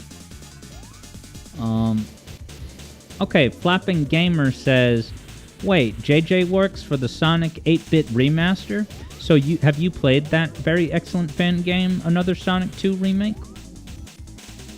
Because JJ is here in the house, and he's the one who summoned all those hand-drawn Sonics. Oh, okay, never mind. Flapping Gamer YT says it just came out a few days ago. I wonder which one. Is this JJ? Do you know about an 8-bit Sonic 2 remake remaster that came out, like, literally this month? Jack Griffith congratulates JJ. Did I get the generator? Where is the generator in this level? It's lower. It's generally lower.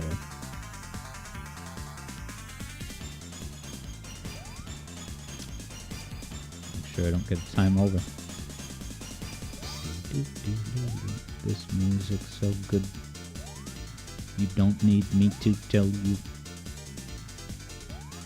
Because you already heard me talk about it in the music theory videos. Flapping Gamer YT has inquiries. I wonder if someone knows the answer.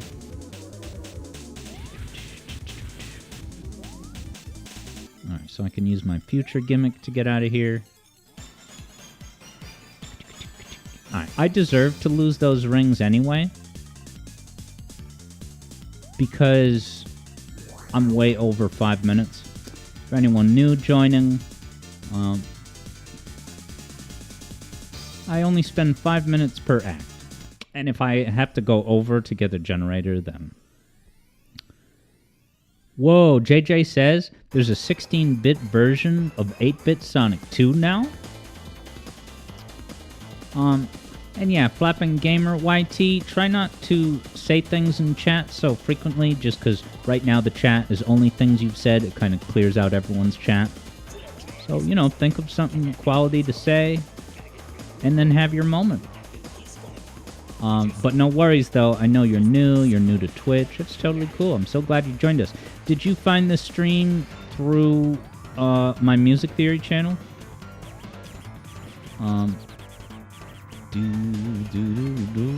Alright, it only took me 8.5 minutes to get on out of here. Am I going to get 100 points for time bonus? No, nothing. Alright, guys. I'm in the final stretch. I got to get... Right, if I get 150 rings in this act, and I take it to the exit, then I win. Okay, but in the meantime... Here's a great... So what you see on screen, that's actually a pretty cool thumbnail from a video that was basically a response to my Hydrosity music theory video. And what it is kind of disagreeing with and responding to is a very specific part of the video. By and large, you know, the guy is very positive about, you know, my channel and stuff. he just got to a part in the Hydrocity video that he didn't love. Nice. Ghost of Burb scooped up today's song request, so we got that to look forward to. Okay, wow. So, Flapping Gamer, you just hopped on Twitch and searched for Sonic. Well, I'm so glad you found us. Yeah, I stream a lot of Sonic, like 3 days a week. At least 2 days. Usually Monday and Wednesday is a whole lot of Sonic, but yeah, I have a music theory channel where I analyze the music of lots of great Sonic games, including this very game. And yes, Demropi says, ha, in the thumbnail, is that green hair alligator his quote-unquote avatar? Yes. So that, he uses that, cartoon avatar for the entire video. And it has, different expressions, I believe. I was mostly listening to it. But yeah, pretty much, and everything he said in the video was totally fair and constructive. His main point was that, hey, should I be in the past? Where do I travel here? I gotta stay focused. His main point was that toward the end of the video, he says that I kind of, say some irrelevant things, go a little bit off topic, because I did that AVGN-style rant about Hydrocity Zone in Sonic Mania, and it was mostly about the gameplay, rather than the music. Alright, where I always travel in this level is, of course, in the opening foyer, because you can just travel in these circles, like this.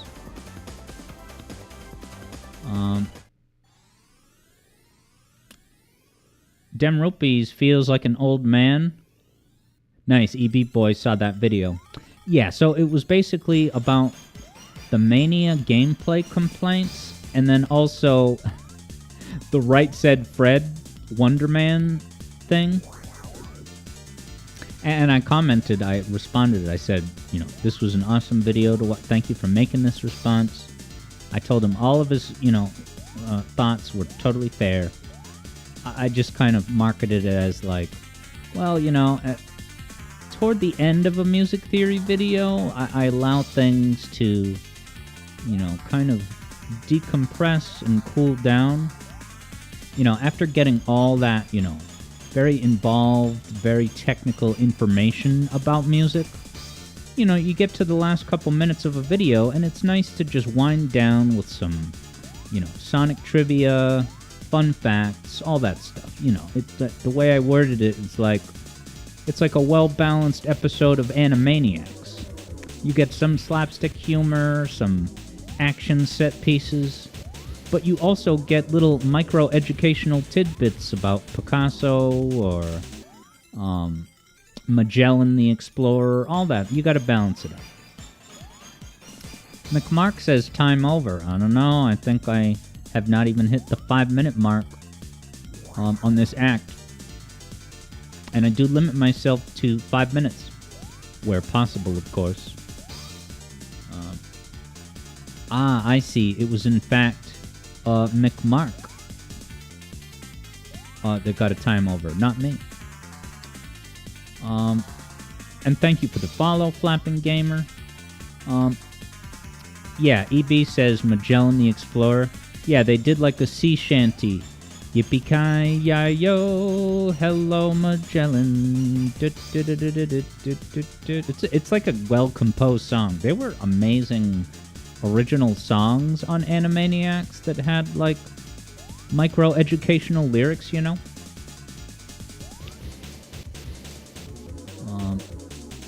Flapping Gamer dares me to Sonic NES improvement. What is that? NES? There's an NES Sonic game, dude? Ghost of Burb's all about that there Animaniacs. Heck yeah. Animaniacs is amazing. That was a big deal for me, that show, growing up. And I still think it's absolutely genius and subversive and all that good stuff. I got the generator, right? Where's Delay to tell me whether I get the... Alex, generator, go back. Classic. Shout out to Delay.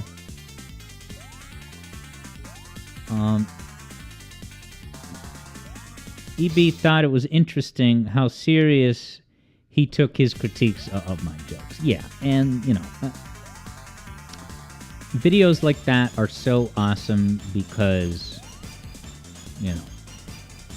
those of you who have made content, if you've made videos and you put them on YouTube, then you probably know the fun novelty of watching someone react to your videos, and especially in real time.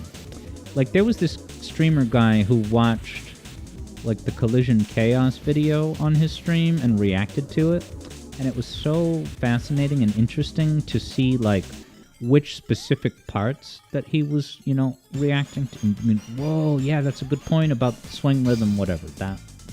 Those of you who have made content, yeah, you know what a unique treasure it is. I mean, just ask JJ.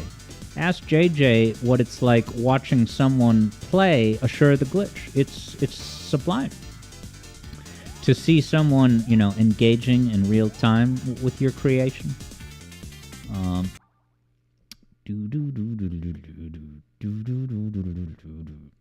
Alright, Flapping Gamers got the Bootleg Club plug. Which brings us into our next bit. Oh, and this. Breaking news, guys. Just wanted to do a community PSA.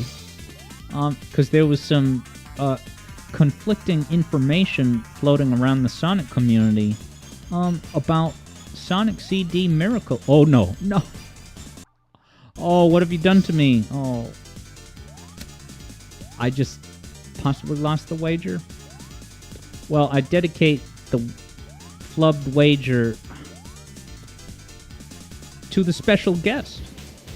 The special guest. How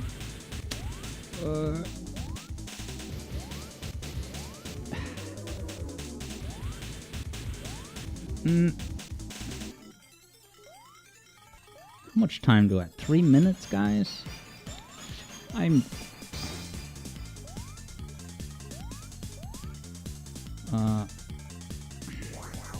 not in the mood to do that particular bit right now because of that. So let's go to this. Oh, this is the perfect palate cleanser. So, in the past, you've seen I put on an on-screen segment of JJ dunking on something.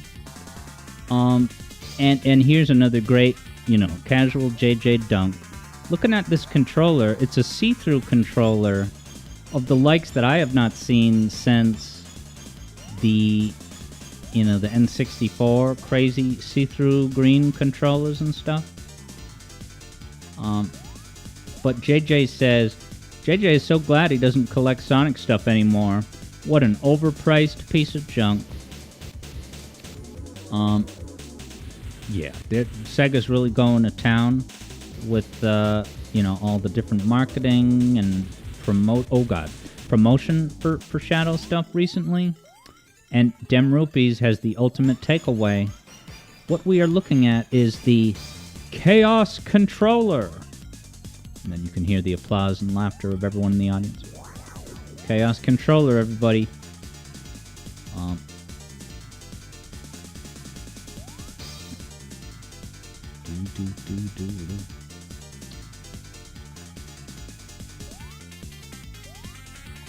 Now, there's no way I could get the rings I need, right?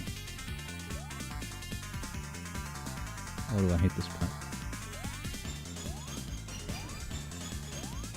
Definitely not. Shucks. McMark saw the time climbing up to about 10 minutes.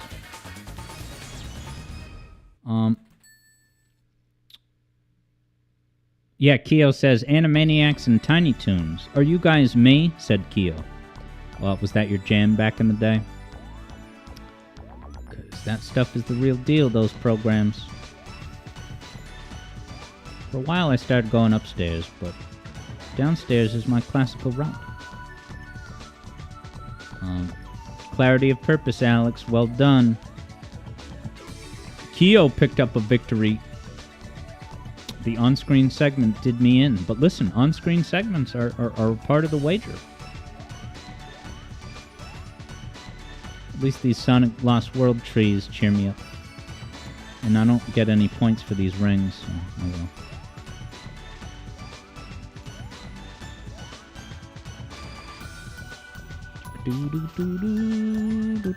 Since we're winding down, I might as well do another on-screen bit. Okay, EB Boy said that the GBA and Xbox 360 had some translucent stuff. That's right, the GBAs, I think mine was white, but now I do remember they had the see-throughs.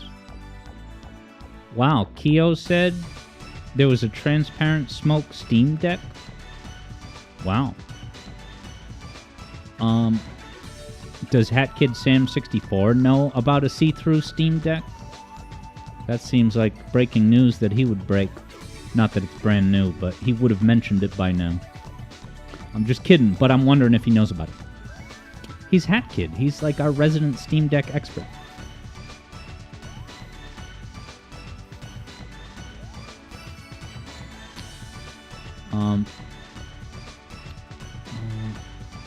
Oh wow, Flapping Gamer is talking about a thing that adds achievements and challenges to retro games like Sonic 1, you know, like get 1,000 rings in Carnival Night Zone or something. And the fat lady has begun her song. Keo has been ruminating the possibility of getting a Steam Deck, maybe even a see-through one. After all, Keo could have Metal Slug on the go. It's hard to say no to Metal Slug on the go. How about the next bit? Alright, so I love just showing little glimpses of Sonic Movie 3 promotions. And of note, that Robotnik toy that you can just pick up and buy at Toys R Us, it has his first name, Ivo, which is pretty phenomenal, guys. Young kids that see Sonic Movie 3 and then they want toys for Christmas, they're going to see not just Eggman, not just Robotnik, but Ivo. It's amazing. Vector Sater is a happy customer of his Steam Deck purchase. After all, he doesn't regret it. Uh-oh. I took a hit from the flaps of danger. Flappin' Gamer says, get on the Japan soundtrack. Yes, with this Jet Set Radio finale. So yeah, when this wraps up in just a moment here, we're going to do Ghost of Bird's song request, and then some Sonic Frenzy Adventure, which is a Sonic fan game that's really cool, and I've been playing it in bits and pieces gradually, so we're just going to continue the adventure. And I'll probably have a bonus stream tonight of some Dark Souls, I would think. Not sure if I'm going to continue my Night file, but I meant Night as in K-N-I-G-H-T. You know, the Dark Knight. So let's see how this wager shook out. How about that? Okay, so the underdogs won it, but it wasn't by, you know, there was about 5K bet on a loss. And Javid was the main bettor for that. Wow, the third Bruno. I'm sorry, Bruno. I really thought I had that in the bag, but wait till I get to talk about that that on-screen bit another time. I blame that. Not that it was an unfair thing, it was just... It was the thing that kind of threw me off. But that's how on-screen segments work. It's part of the show. It's part of the gameplay in a way.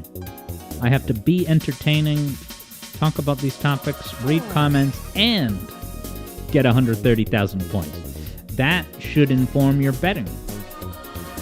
So, Javid is the biggest winner of today's falafel, with Eblo right on the heels. And then, yeah, third Bruno had put 5K. Sorry, third Bruno.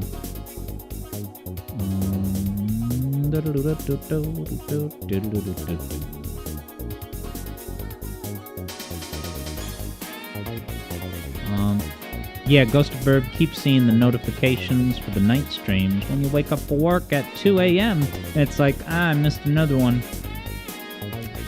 Yeah, and I try to do them a little bit earlier sometime, where possible I can start them as early as 8 or 9. Especially on a stream day. I was looking to do a little bit more music theory work, after this stream. Maybe just a half hour. And then... Now, EB says 2 a.m. is crazy. But do you work night shifts sometimes, EB? I could be wrong, but I remember during a night stream you said something like, I gotta head out to work. Thank you, Daniel4C over on YouTube. You're saying, congrats, Daniel4C loves this here game. Thanks for the stream. You're very welcome. And yeah, the stream is not, just to mention, the stream's not over now, but if anyone's taken off now that CD is concluded, have a great evening and thanks for popping by. But alright, cool. I appreciate that, Third Bruno. Third Bruno was motivated by wanting to donate excess points, and it worked. What a concept.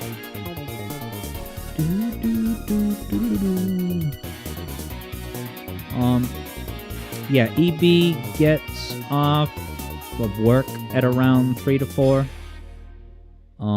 Yeah, EB just sounds difficult to wake up at that time, specifically. Yeah, that's like dead center of the night, kind of. Did I miss a generator? I got the bad... Oh, right, because I started on Quartz Quadrant, so it's probably impossible to get the good ending. Alright. What I'm gonna do now, guys, is bring up Ghost of Burb's song request. So let's do it. So if this is anyone's first time on the broadcast, once per stream, an excellent viewer, such as today, it's Ghost of Burb, gets a song request. So we listen to it for at least 10 minutes, look at some gameplay from the game. And the way that you can get a song request, as Ghost of Burb has today, is to spend channel points, which are, of course, the notes. If you're on Twitch, yeah, like Flapping Gamer is new to Twitch. Can you see the music notes, like the yellow notes? That's basically like the channel points. It is literally channel points. So you use those notes, channel points, to buy a song request. And let's see here. And then Flapping Gamer says, what about bits? Bits are basically like the equivalent of real money. So you buy bits through Twitch, and then once you have bits, you can give the bits to streamers, and I get money. Like earlier, when JJ got the Excellence in Bits Award, let's have a curtain call for the Excellence in Bits Award.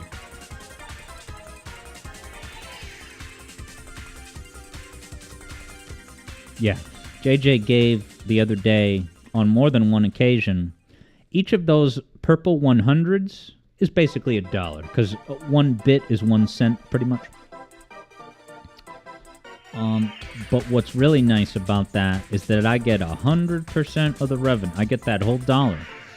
Twitch's cut already happened when JJ purchased the bits themselves. Alright, I'm pulling up the request, I promise. I'm typing it in now.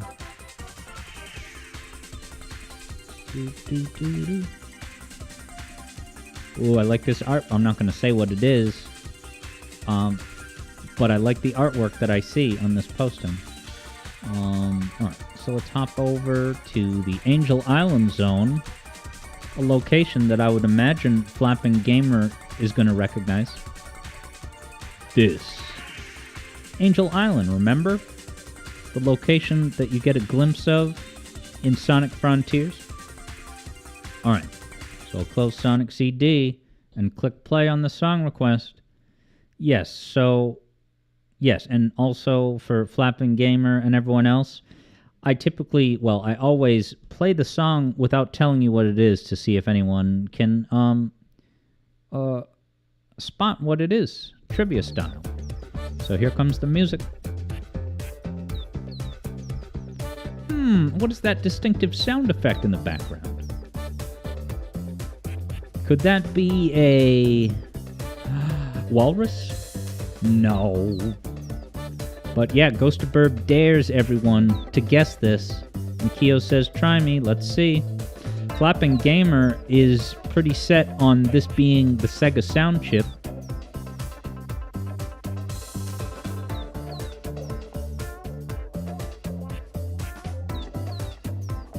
I like this already. I like these chords. Keen eyes see everything that moves in the water. Was that part of the song? That dialogue? And when a fish swims by, okay, I just wanted to pause it to make sure. He strikes and seizes the fish with his bill.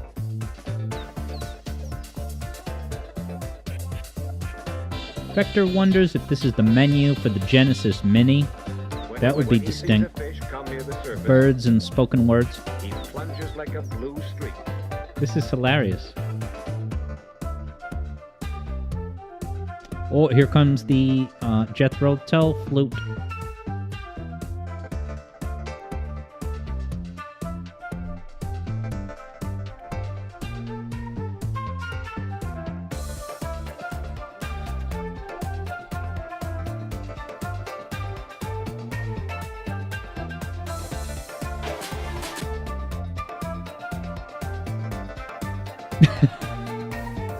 Flapping Gamer guesses Spinach Guy, followed by Vector Popeye. EB says Captain, the beat 'em up, what is it? Dr. Droop or whatever. Oh, you guys are gonna love this when you see it. Oh my god, this is gold. Wait till you see this. EB's looking for a hint. It has burbs. It has so many burbs, you're gonna see the burbs. Knowing that probably no one's gonna get it, I think I should, without revealing the game, show you the gameplay. Because even once you see it, Keo's gonna start throwing darts. Alright. Ghost of Burb's ready for the reveal of the gameplay, not the game. Alright, the song is looping. Just need to grab the footage attribution. Oh, you're gonna love this. This is rich. And because it's Ghost of Burb requesting it, well, I won't give it away.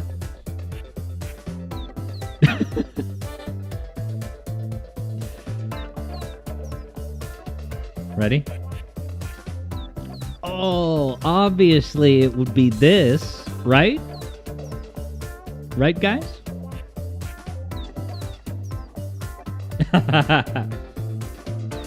Third Bruno says, see everything that moves in the water. What? And when a fish swims by, he strikes. Ghost of Bird's got the cool kid shades. Okay, so Vector says Skatebird. So you've actually heard of this, Vector? Yeah, Keo says, what? This is awesome. Yes, the name of this game is, very simply, Skatebird. So eat your heart out, Tony Hawk. What's that, see, there's that, right below the burb that you play as, there's that, well, now it's red, it was yellow before. Is that like a compass telling you where to go? Look at these burbs, they got the hats. This is topping Mario Odyssey, jeez.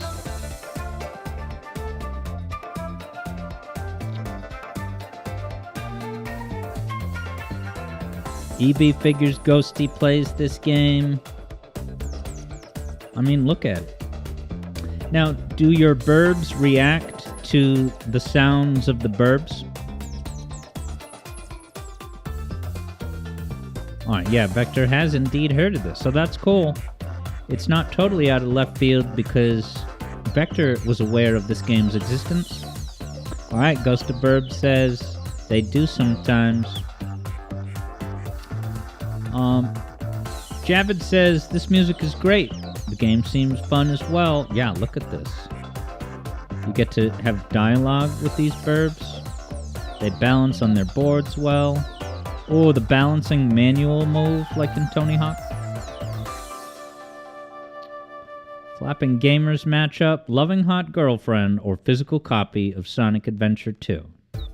I already have the physical copy, so I will be taking the girlfriend. Keo says, you see this game is big on Burr's cosmetics. Yeah, this is already topping Odyssey.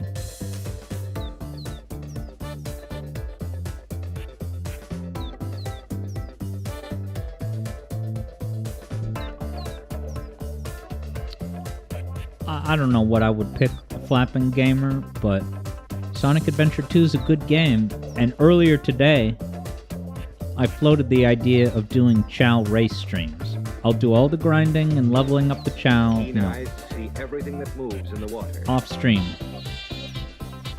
And then I'll just pop on to do like a half hour of Chow races. He strikes. And yes, EB, I have a Dreamcast version Teases the fish with his bill. of Sonic Adventure 2. And 1. It's my ultimate gamer cred. Yeah, because I got it back in the day. Not knowing that it would become, a sacred relic of gaming. Yeah, so Flapping Gamer says, if he didn't dump it on an emulator, that would mean that I have a Dreamcast. Do I have a Dreamcast? Yes, but it's broke. So I could get it fixed, and I still have it, but it doesn't turn on anymore. Like the light will go on, maybe the logo, but nothing else. Some problem with that. Yeah, EB, it's like it does turn on, but I don't even know if the Dreamcast logo starts up. Yeah, Keo says, where on earth do you get retro consoles fixed? You need it. Just brainstorming, the only thing I could think of would be to look on Fiverr or some kind of online market.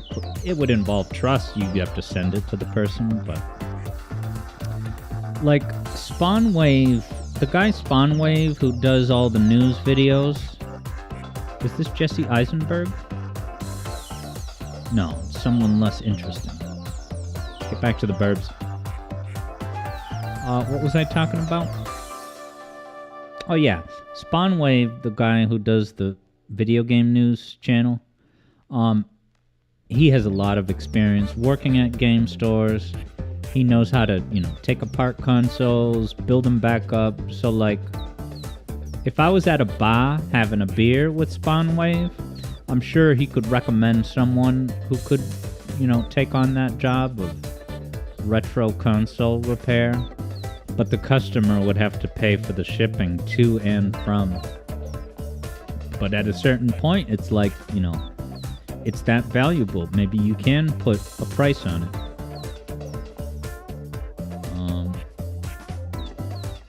Yeah, EB has seen some, people offering their retro console repair services on the Facebook Marketplace. But EB doesn't trust it. As soon as Facebook Marketplace got a shout out in the Knuckles series on Paramount Plus,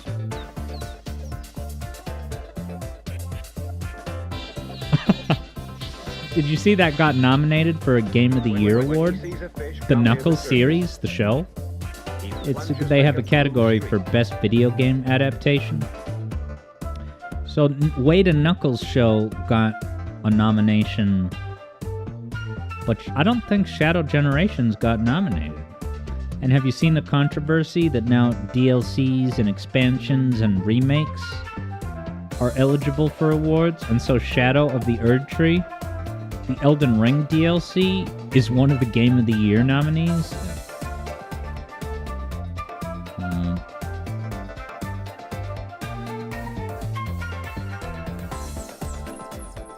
Okay, yeah, EB says that there's also YouTubers that have services that you can pay for.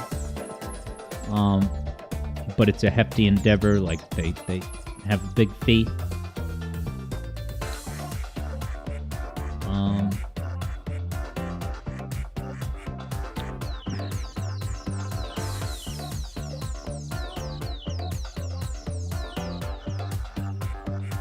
What did Third Bruno see? Oh boy. Oh nice, Bamquizam voted for... Wait, so we can all vote for the Game Awards?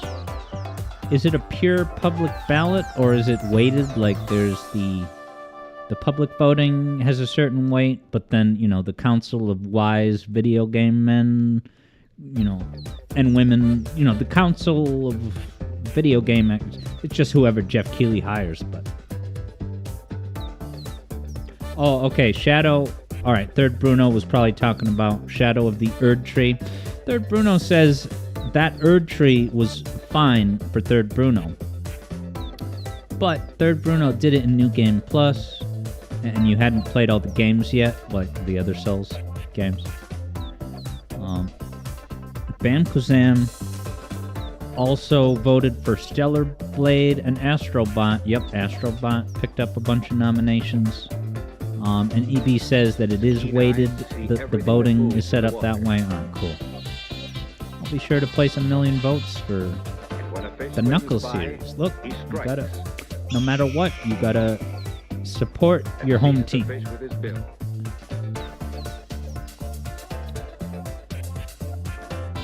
Kyo's physical discs are in good condition. Well, except for some of the Mega CD ones. Whoa, look at this much bigger burb, sorry. I want to see the Toy Story, the big white bird popping out of the Toy Story window. Whoa, look at this loading screen. Oh my god. Seagull, that's great. I'd still rather watch these cutscenes rather than Finding Nemo 1. Yeah, EB says that their Elder Council has, like more than 50% weight for the voting. This is amazing. I should put this in the waiting zone here and there. That loading icon is phenomenal.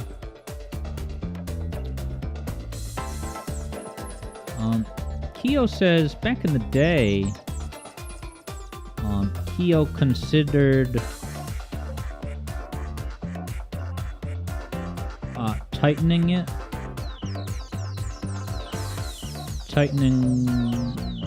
some hardware. Alright, you're talking EP. Yeah, this is, you know, further topping Mario's New Donk City.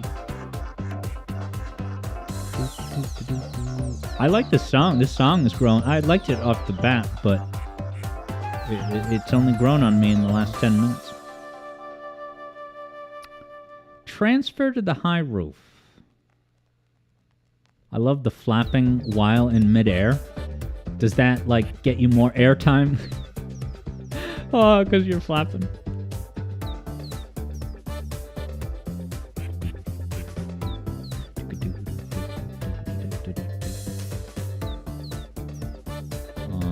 Yeah, so I've been trying to milk as much as I can out of this Switch Pro controller. I've used this controller for essentially all gaming in the entire time that I've been a content creator, which is, early 2020. I beat the... abandoned bit. But it is true. This has been through a lot. And the controllers, the joystick is kind of messed up. But at present, the Nintendo Switch's recalibration functionality works enough. But there could come a day where... And I have a Best Buy gift card ready. But yeah, it's not so severe of a problem that it causes gameplay flips. But yeah, I'm gonna very soon open up Sonic Frenzy Adventure. But in the meantime, I want to thank Ghostaberg for this most excellent, cheer us up, awesome game and song request. How very fitting from the musical mind of Ghostaberg. Wow, EB says thankfully joysticks are easy fixes. So if you had a controller, you know, in real life, you could fix the joystick. Well, then I'll have to bring my Switch Pro controller to Too Many Games 2025. Nice, EB's done a couple. We've got an expert in the house. Whoa, look at that. I love his, he's got ice around his neck. That's awesome. All right, Javid's heading out. See you next time, my man. Have a good one.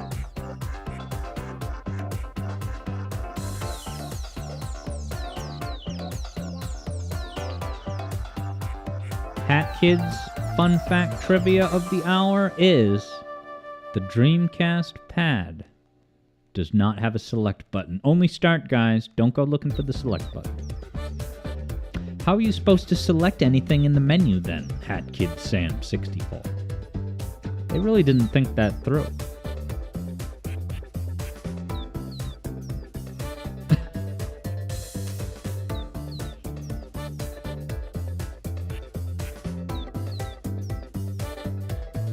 Alright, here comes Sonic Frenzy Adventure. Once I open it.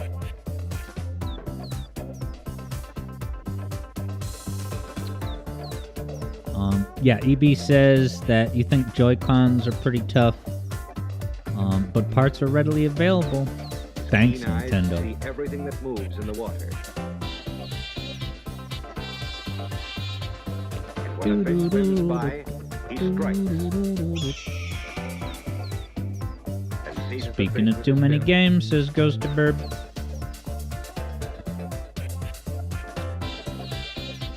Okay, so the dates have been announced for next year in June. Very cool. He plunges like a blue streak. I would say I would possibly go to that, but I can't promise at this time. But I'm glad you mentioned that. That's something I'm going to look at.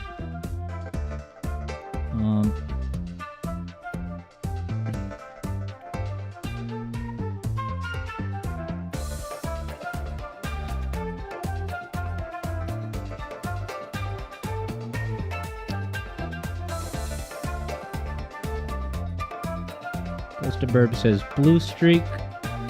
Is that the theme of 2025 Too Many Games? The theme is that Martin Lawrence movie, Blue Streak, that I saw at the theater. Oh, right, sorry. Ghost of Burb was just answering Keo's question. What is the name of the song? Yeah, no, that's my fault. Yeah, Keo says, between this and Mighty Switch Force, Ghost of Burb has a great track record. Not to mention Shantae and the... what is it called? And the Pirates? Sorry, I forget. But you know, the Shantae games.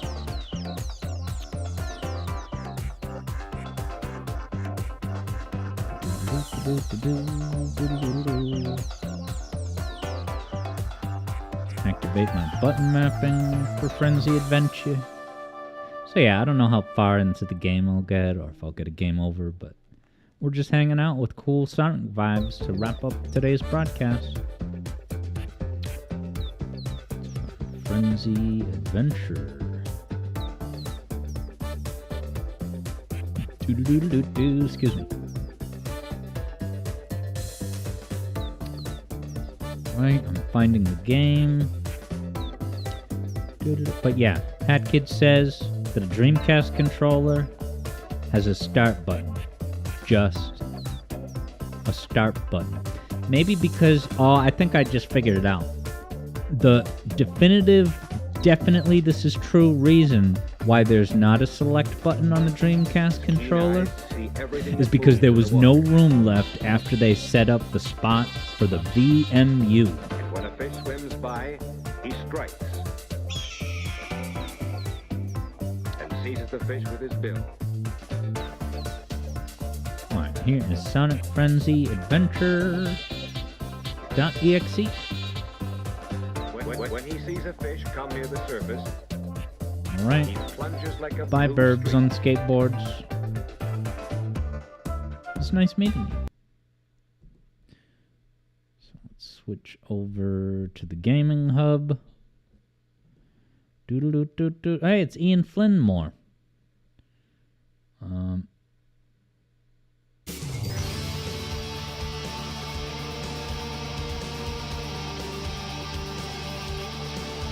Oh, you're gonna love the Sonic Frenzy vibes, guys.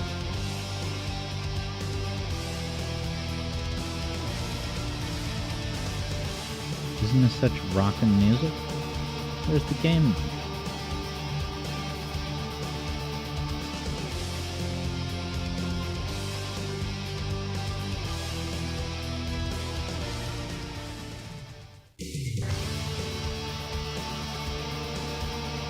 Here we are. Get rid of the wager.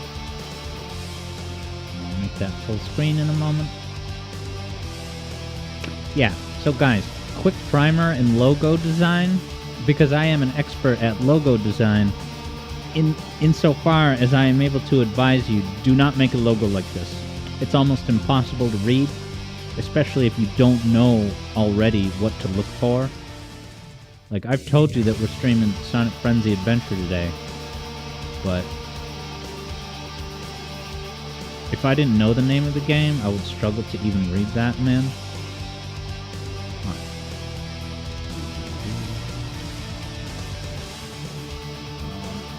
Yeah, Keo says, oh, it's this title card.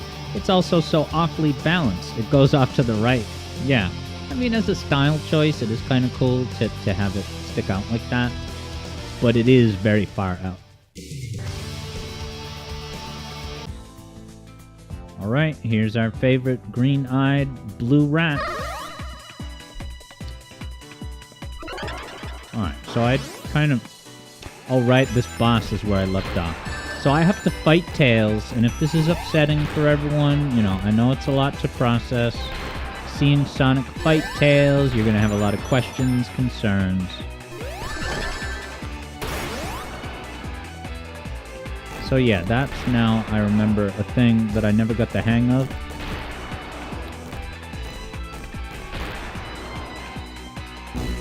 The fact that sometimes your rings just up and disappear. You can't collect them. They like fly off the screen.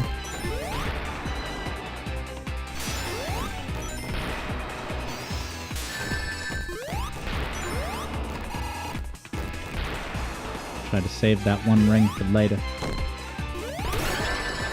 Now, why would I take a hit?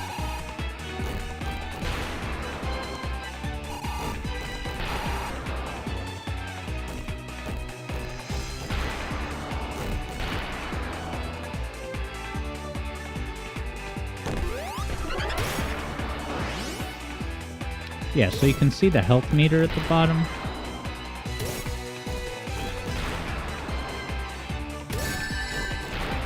Yeah, the rings get away from you so easily.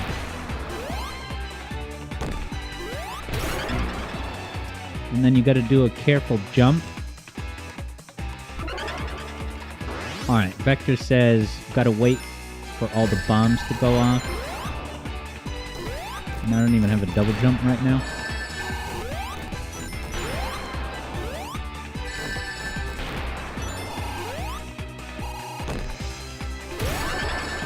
Alright, I know I didn't wait that time, but I wanted to see if I could go through Tails, but you can't. He has collision.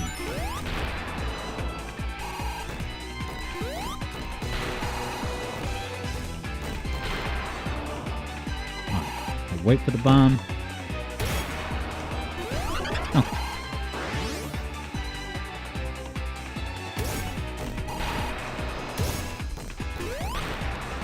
Still have one ring. Yeah, it flies off the screen in 3D. Like, Mania, I think, has that effect. Yeah, I have no rings, though. I'm gonna die. Yeah, so it drops... Not only does it have projectiles upon explosion, but it also, as soon as it hits the ground.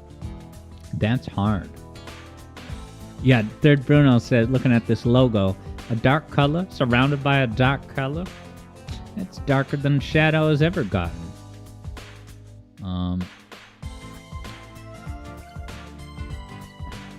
EB's liking the music. Third Bruno says, bombs with 2 rounds of explosion. It reminds you of the stronger bombs from the pirate game you once requested. Yeah, the... did I hit the wrong button? What was that? Pirates, Legend of the Black Cat? Yes, and as Vector says... Okay, Vector says your ring level... Interesting. Your ring level determines how many rings you lose upon taking damage. At lower levels, you can't recollect the rings. Okay, so there is rhyme and reason to it. That's cool. You can't recollect rings if you haven't gotten fresh rings collected. Yeah, and I have been trying to, save some of these rings and not collect them too soon.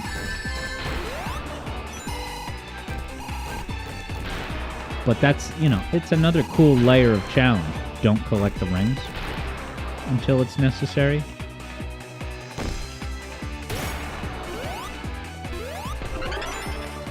Just collected one.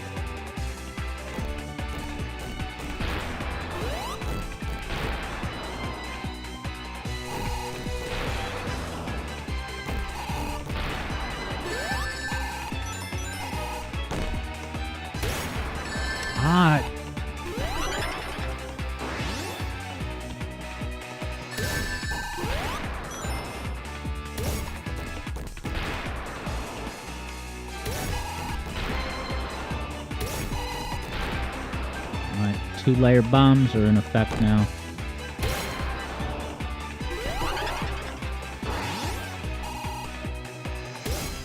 Yeah, and Vector points out that Tails is currently being possessed.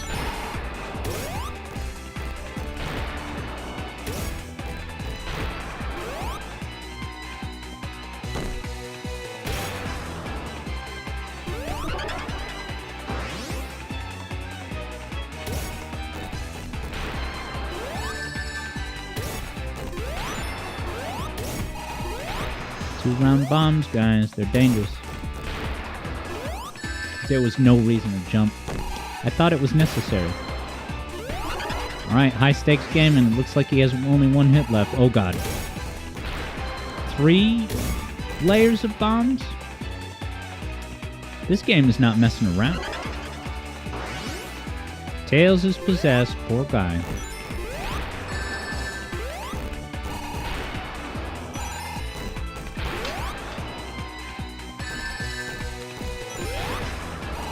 So far, so bad.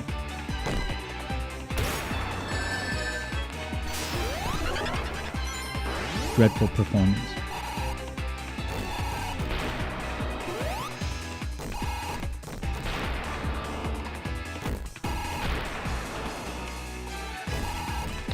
The acceleration in this game is higher than your typical Sonic experience. It's kind of like you can get across the stage pretty damn fast.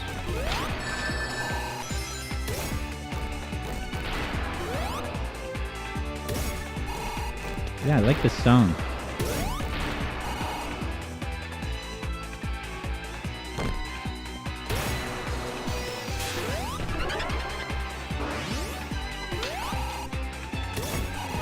I guess I should chip away at that floating egg every now and again.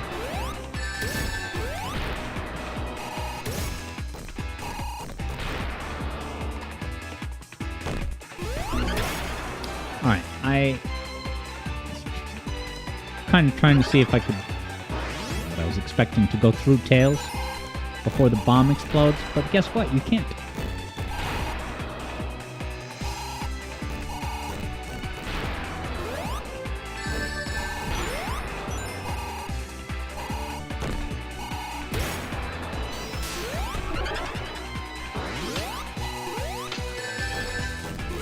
Don't get distracted by the egg.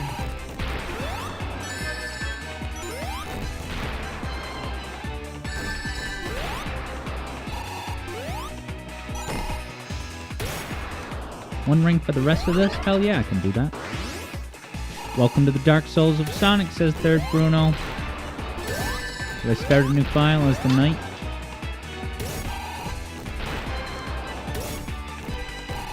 I'm probably gonna die, but this is valuable experience.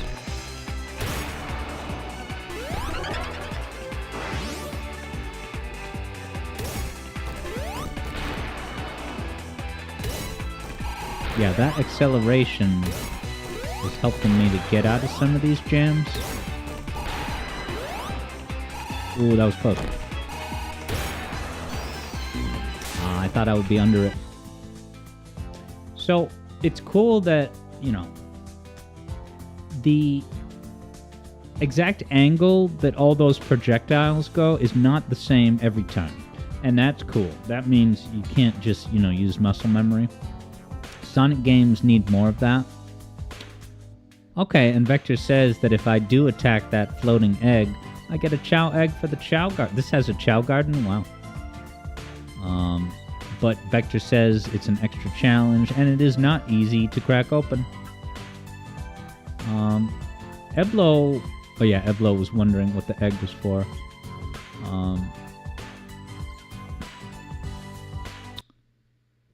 But yeah, Flapping Gamer has theories on the lore.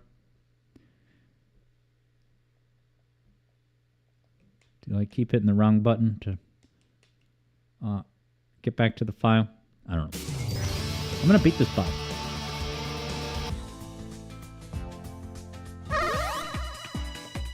She's called Boss A. Right off the bat, takes a hit. But I got the ring back, so it's negligible.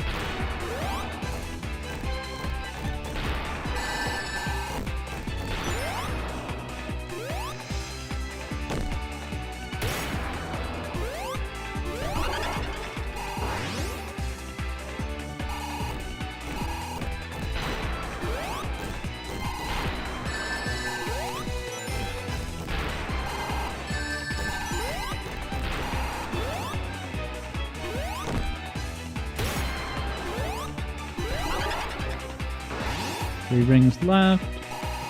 Right into the thing.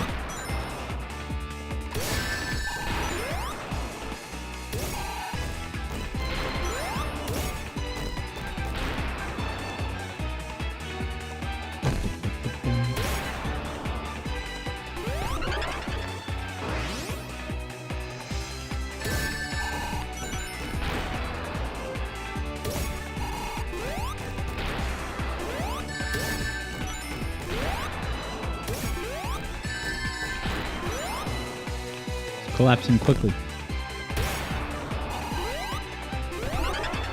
2 hits left.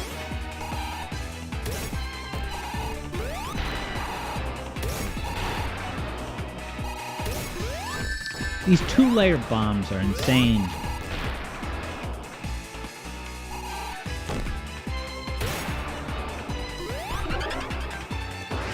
Last round.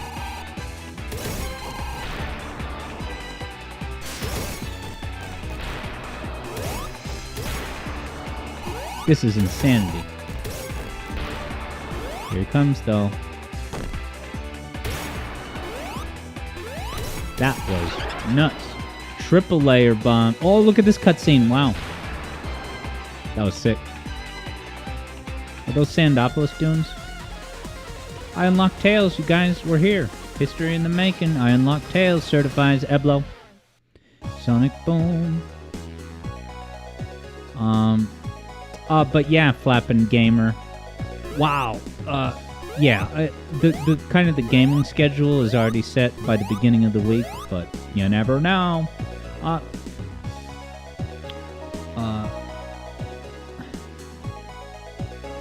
Now Vector says, may have thrown this into FL Studio.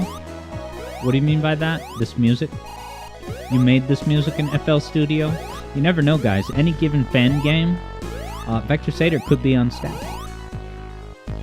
Eblo prefers unlocking Tails in SA1. Far less trouble. Yeah, what do you do? Beat the first level? Okay, Vector didn't make it. It's a pre-existing song.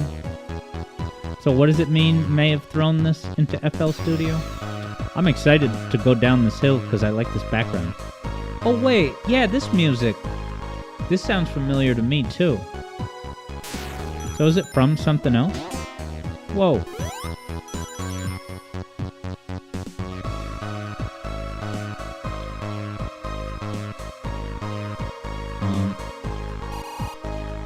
Okay, Vector took a MIDI. Okay, so you did make this... I'm getting a little confused. Could you possibly mean that you didn't compose this, but you did assemble it by taking a MIDI and playing? So, if I understand. Wow, we got multiple paths. A little Marble Garden callback a little bit. Whoa. Moonwalking. Oh, and then I lose the shield right away.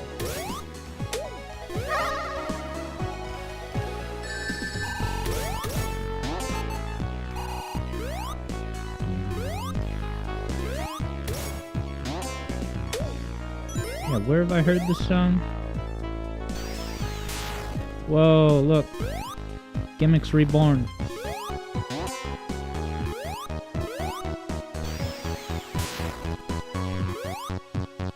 Oh, there's a special stage ring up there. I can get there from here.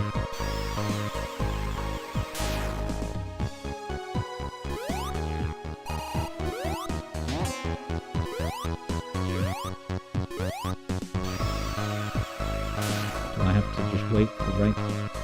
Oh, no, I can't.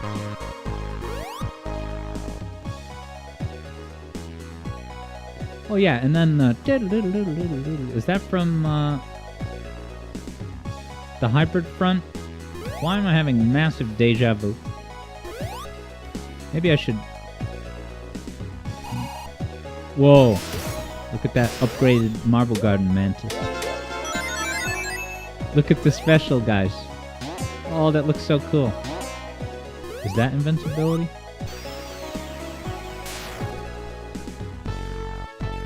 Alright, Flapping Gamer, have yourself a great night.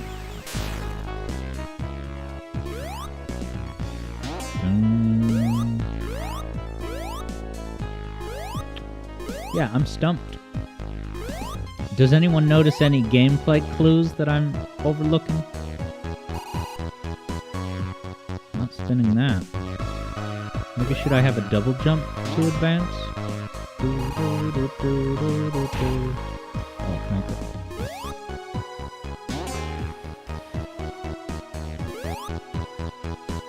The arrows are clearly pointing me there.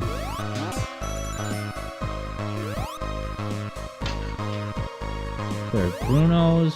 Oh, these things. I guess they're in like Collision Chaos. But also like Meta Junglera. It's not this thing, right? That's not going to get me the right trajectory.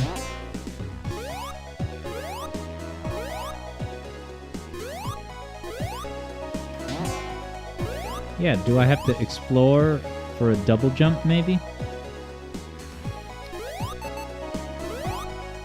For that one. And then, yeah, Third Bruno says, can you spin dash on it? Yeah. And that's how I was getting it up. You can run or spin dash. And it just goes to the top.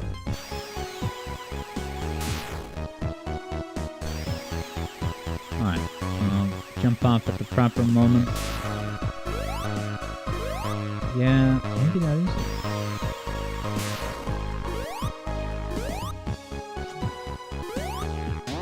That felt like as good of a timing as I could have gotten.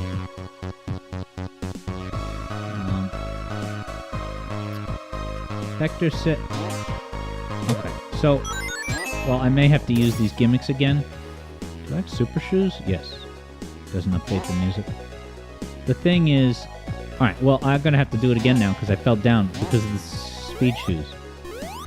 How did that happen? The thing is, once you stand on this, you're kind of stuck in the middle. Like, I can't walk to the edge of it. And if I want to jump off, I would have to first dislodge. In which case, I can land on the side. But, do you just have to run?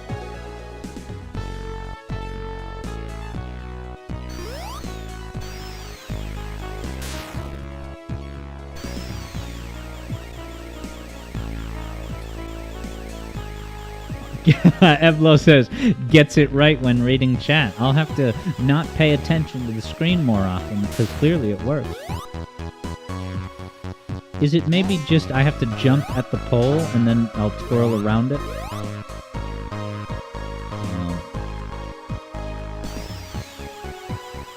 Alright, cool. Hat Kid maybe shared a link to the new Sonic 2 8-bit, 16-bit remake.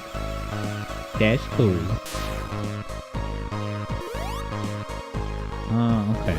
Oh, and then I think these work like those poles at Wacky Workbench from earlier today.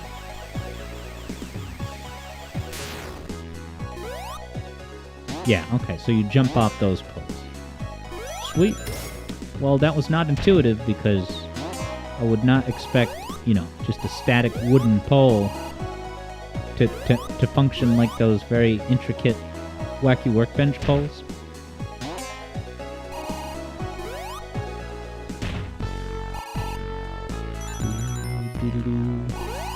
Alright, now I'll get a double jump. What the hell was that? Not a double jump. Whoa, new gimmick!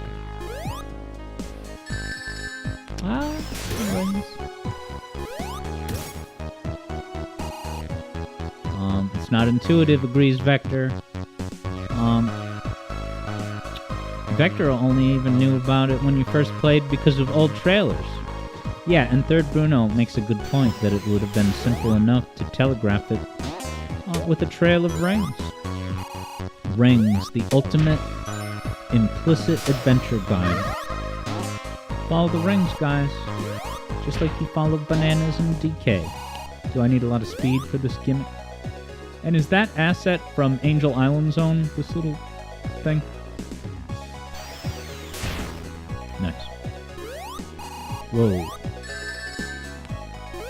Oh, I gotta hit the core, but not the thing spinning around.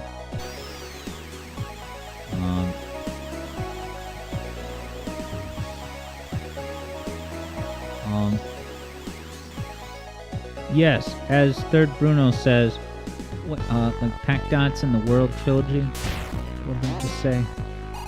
What applies to that? With mechanics across games? What was it? Oh, right. Of kind of cluing you in where to go. Yeah, absolutely. That's part and parcel of the game design. Right, Spyro? You think that all those collectibles are like a chore to collect? No. Those are... Not only are they a good... It's kind of like a breadcrumb system. You know where you've been by looking at whether the items are scooped up or not. And then especially in Spyro... Doesn't want me to get up there. In Spyro, the collectible items are very shiny. Like absurdly shiny. So you can see the shine from a big distance.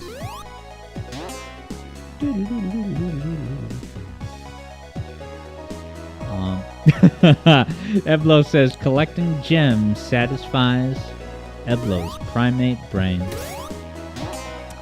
Yes, and of course, lest we forget that Pedro Pascal walked off the set of The Last of Us TV adaptation at the moment he realized that this supposed video game adaptation was not about collecting orbs.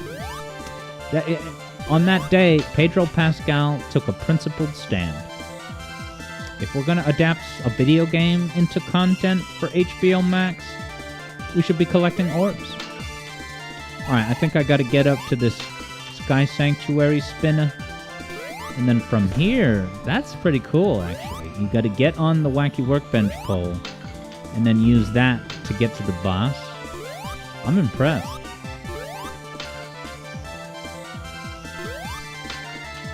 You gotta get the timing right. Ow.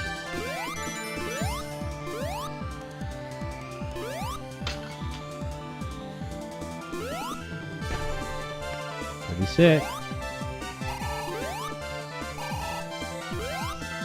Wow, surprised I didn't get hit by that.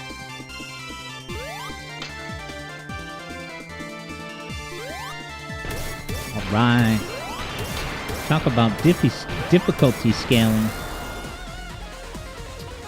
EB misses the Spyro days. Yeah, and you know, I've been talking about getting a Spyro wager in, and I've kind of been letting that fall. But yeah, I definitely want to get another Spyro wager in after all this time. EB thought that boss was neat. Hector said, this is not a pre-existing song. Cough. What's the bit? What's Vector's bit? This song composition was pirated for Sonic Frenzy Adventure. Dude, I can't get enough of these backgrounds and environments. This is one of the best fan games I've played in terms of the visual identity.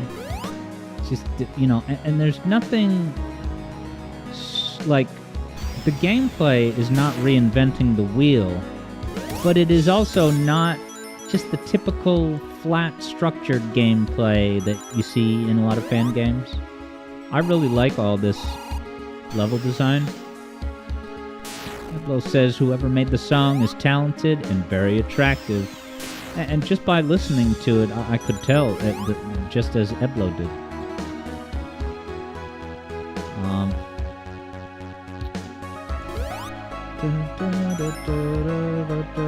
Yeah, where have I heard this song?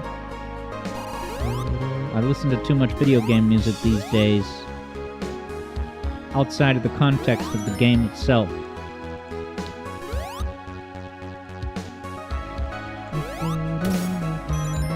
Is this Sonic? What the hell is this? What is this? Ghosted Burb certainly rocking out. Sadly, Vector no longer has the MIDI to this. It was lost in the great gust of wind on that fateful day in 2023. Collision Chaos homage. Oh, and then it hits you right onto the ramp. This is awesome.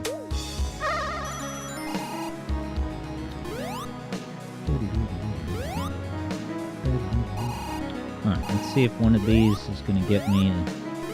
Haven't had a double jump or a fire shield jump. Wow, there's so many paths. This is really cool. Alright, Keo says it's an arrangement of Act 1. Alright, but then Act 1, like, I feel like I've heard the composition, like, before today. It's possible that... Come on, what is that from? Dude. Oh. Okay, I just realized what it's reminding me of, and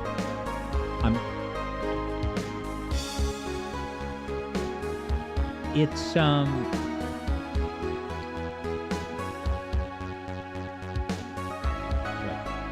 the minute. I'm gonna turn the volume down.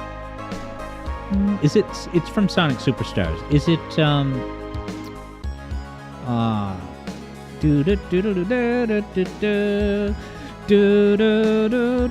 That's Sonic Superstars. Maybe Sky Temple. Am I onto something? Yeah, it's not the forest level, the speed jungle. I think it's, yeah, Sky Temple. Alright, so is this game that recent? I can't remember if this was, you know, Sage 24 or not. Yeah, and then it's got the cool hybrid front.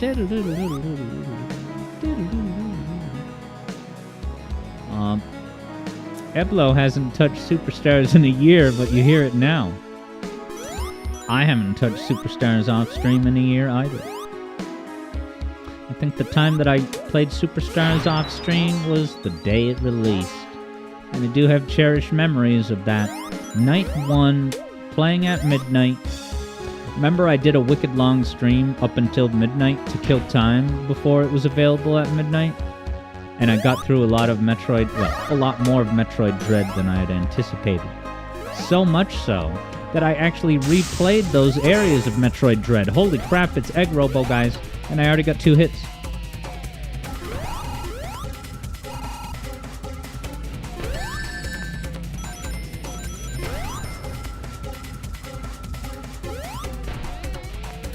Difficulty scaling, guys. Tails was the true final boss.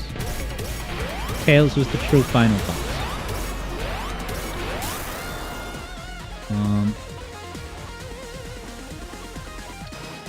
Okay, so Vector says that this game, quote-unquote, released in 2022, but it's an old fan game, like 07 old. Whoa! I don't even know. I didn't see what this was called, but I already like it. Are those got to be Mushroom Hill trees in the back? And then Green Hill Mountains? And then these tiles... almost reminds me of Sonic Chaos a little bit. Ah! Can I get up? Okay, so I have I missed my opportunity to go up there. This is so cool. Look at that. Dude, every 5 seconds there's a charming gimmick.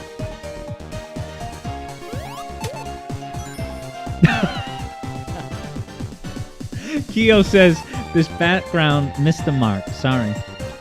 Same mountain and tree line tiling over and over. You're not wrong, and yet somehow it won me over. Maybe because... oh, is that my drowning beeping? Ah, you see, he closes his eyes while dying. Alright, I'm gonna stay on the upper path this time. Damn.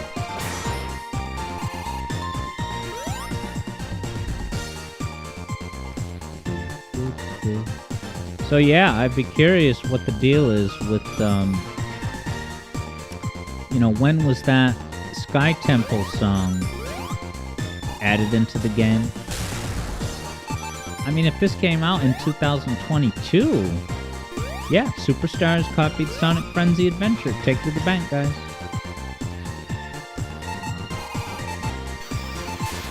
Nebula wonders, how are you seeing the water in the background when you're already underwater? Yeah, you can see the water surface. Even though you're underwater, that's great. Sea level has, you know, an entirely different engine here in Mobius.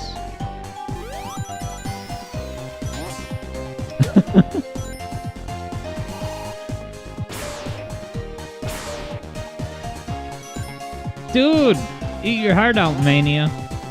Look at these automated micro set pieces.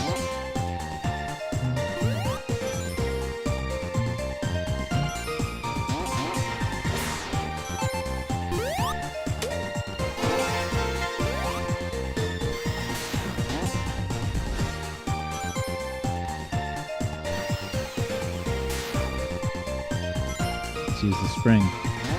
Love this tune. Is this a remix of something I'm familiar with? Now, why won't he stick?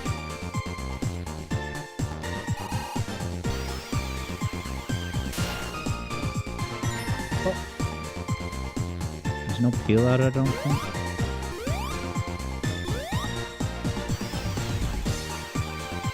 Just let go. Again. Oh, that was a badnik? Jeez. Alright, I think I have to switch.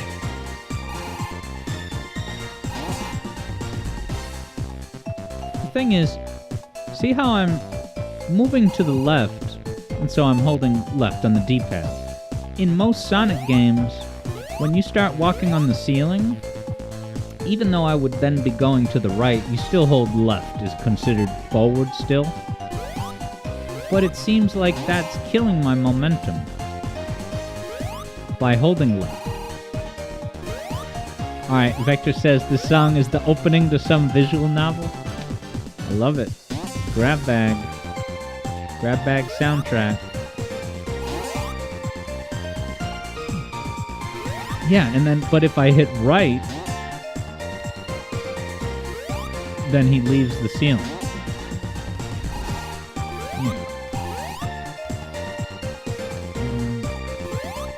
Vector Sater's got the cited the source. Exchange 2.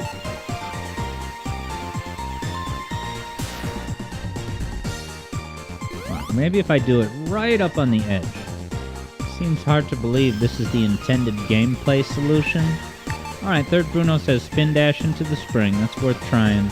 If this doesn't work... And I love how each time the water comes down, I break the surface with the splash. Wow. Well, I want to know, just so that I can tell kids at the community center, if this will work too. Not even.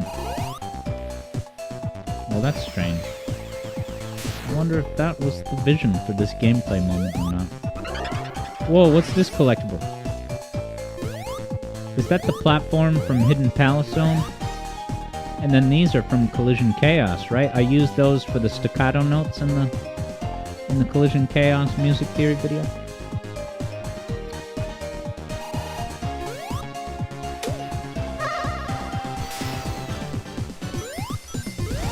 Look at these guys bouncing on the surface.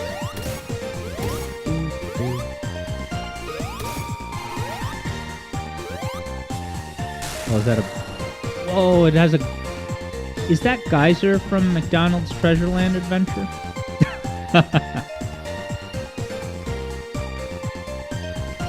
Oh. Glitch? Whoa, that was cool. Whoa, and the arrow gave you foreshadowing. That was nuts. Wow, it's got me in... Okay, so the water mode is not really functioning like with logical physics. But it at least is part of, you know, a predetermined path sequence. Alright, so I guess I am supposed to just keep floating on the surface? Like, look at this. Is this canon? Okay, so I have the stomp.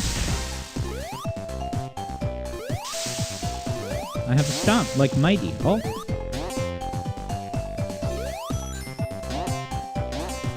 Well, I'll probably play at least one more act after this one. Or maybe try to get to the boss of this level. And then I'll say goodnight. And I'll probably do a bonus stream tonight.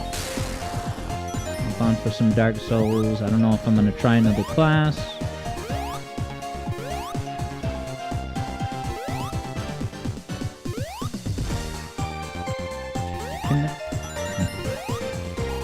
What are these tubes? Anything? Evlo says, look at all these guys bouncing on the surface. Kills all of them. Before anyone's able to enjoy their vibes. Look how cute they are. Die.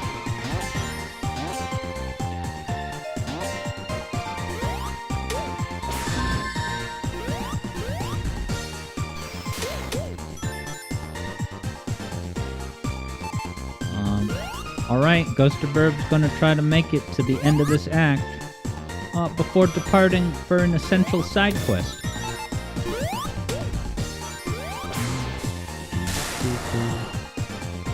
Oh god, look at this. Ooh, this is... I love this. Clearly there's different ways to go depending on if you can think fast. This does not look like a Sonic boss, I gotta say. This looks like a boss from Nuclear Cheetah. And now I have no rings. Oh, and I have the double jump. Do I lose the double jump because I died? Yes.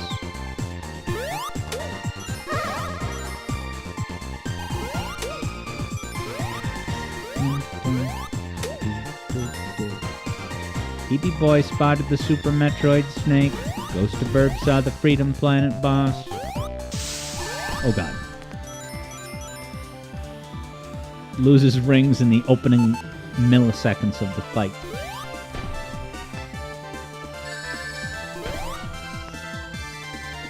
So I wonder...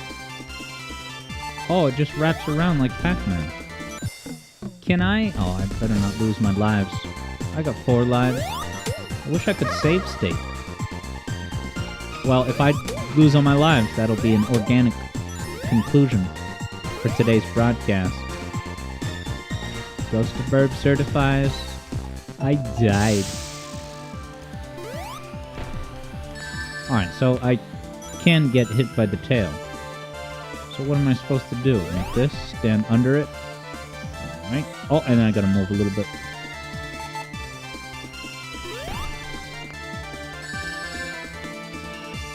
Come on, at least they seem to have figured out the idea. Yeah, but it moves slightly.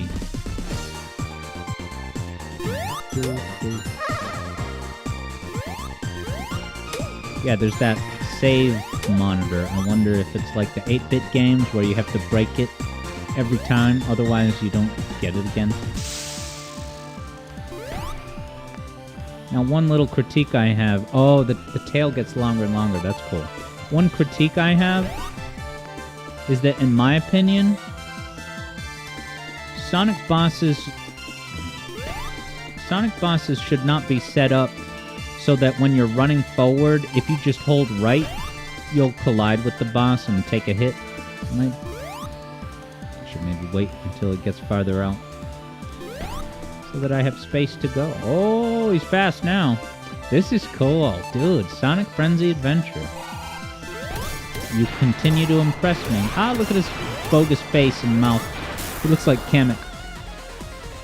That end of level rocking out on guitar.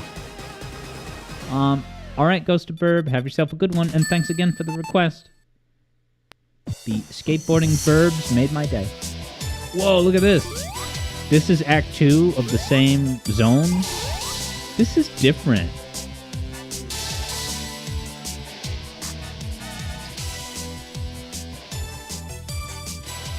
Whoops. I ult tab. Oh, I'm being propelled forward. Now I can keep up with me. Listen to these guitars. Tommy Tallarico, take note. Hydrosity fan spotted. W stream already. Already, like it's the opening moments of the stream. Final breath of the stream. What the...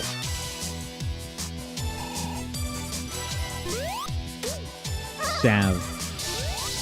I guess I'm a savvy hedgehog. Good night, everybody. What do I gotta get that to open the door? Yeah! I'm so intuitive. I didn't use the word correctly. I have good intuitions. Or maybe I can just successfully read basic intended level design telegrams. What is that one sign? It shows promise.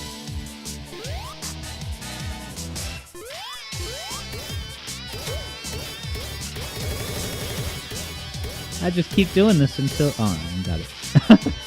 This is so good. Why doesn't some call me Johnny talk about this? And why am I walking on water at this bogus speed? Yeah, now I really want to know if that's a McDonald's Treasureland adventure, Geyser. Has anyone here played that game to confirm?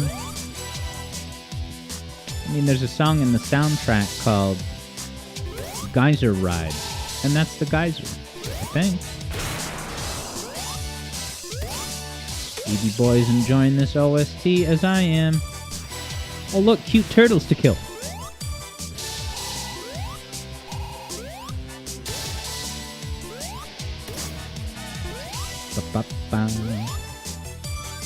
But yeah, so that channel that Jack Griffith over on YouTube recommended, I'm going to share that on the Discord, because that has some really good, like, truly Sonic sounding, you know, new compositions. And the instruments are just, yeah, primo, comfort food, you know, Genesis era style music. So I wonder if this too has to do with the water level or something. Like if I can change the water level like in Sonic Adventure 2. Eblo says, remember when Sonic 1 trolled us by giving us Labyrinth Zone Act 4 instead of Scrap Brain? Sadly, yes. But I think my young mind couldn't really, like, figure out that, like, oh, this is kind of like it felt fully legit to me. Like, oh wow, this is epic. Let's get the Labyrinth reprise for the end of the game. Whereas nowadays it kind of just screams cut content or something.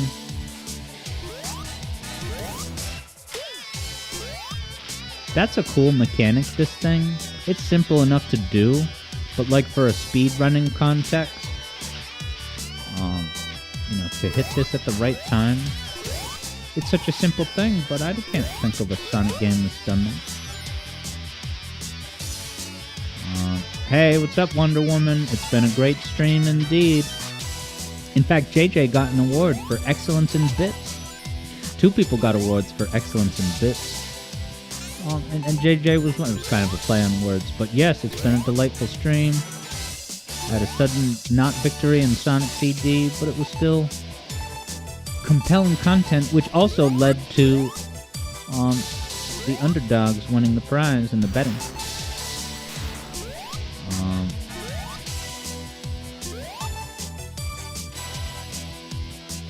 Where's my buckets? Is it getting darker in here? Wonder Woman's glad it's been a good stream. Okay, Vector says Sonic before the sequel had a similar mechanic. Yeah, I don't think I've ever played through all of it. Oh, there's a thing to press. Isn't there? Yeah. Now there's a 6 sign. Yuji Naka would never allow a sign with 6 on it. Not because it's like an unlucky number, but more just because it's too high of a number to just... Right? It's questionable enough to have a sign that has numbers on it. You know, it's violating the same rule that the talking flower in Mario Wonder violates.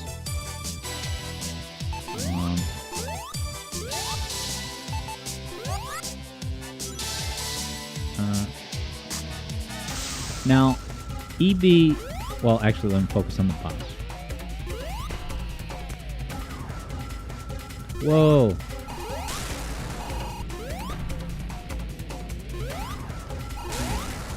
Just keep jumping.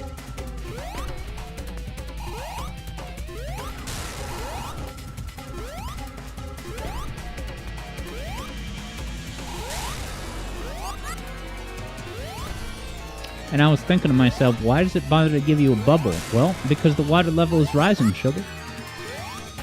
I missed.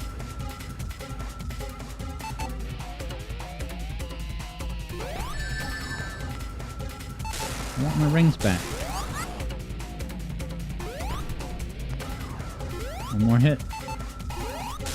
This is great because you're inevitably going to be stuck in the current, but the sooner you jump, the sooner you get out. I noticed it's very granular. That's good. This is one of the best Sonic fan games I've ever played. Is there an Act 3? I forget how this works. Boss B, Dark Speed. A Shadow the Hedgehog, Terios, Stink Terios looking guy. Oh my god, he's glowing electrical.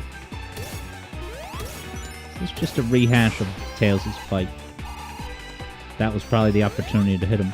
Oh god, he goes back and forth, guys.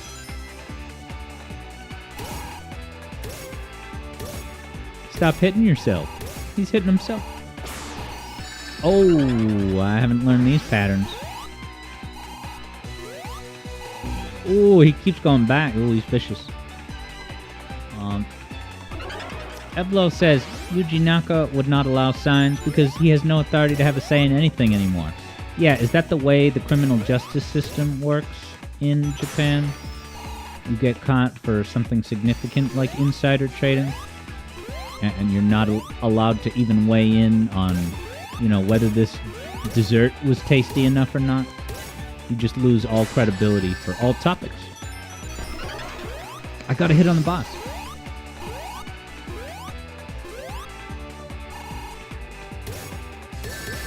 Okay, so maybe those things are actually randomized rather than tracking me.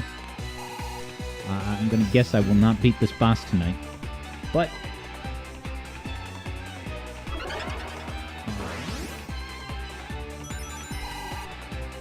Eblo says he got nabbed for insider trading, but his real crime was leaving Sonic 06 mid-development. Yeah.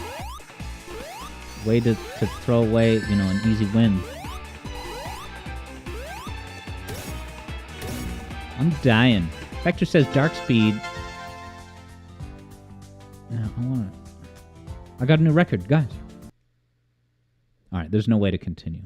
So that was the end.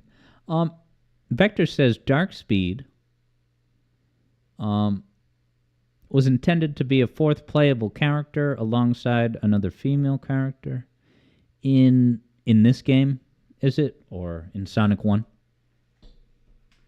Sonic 1 cut content.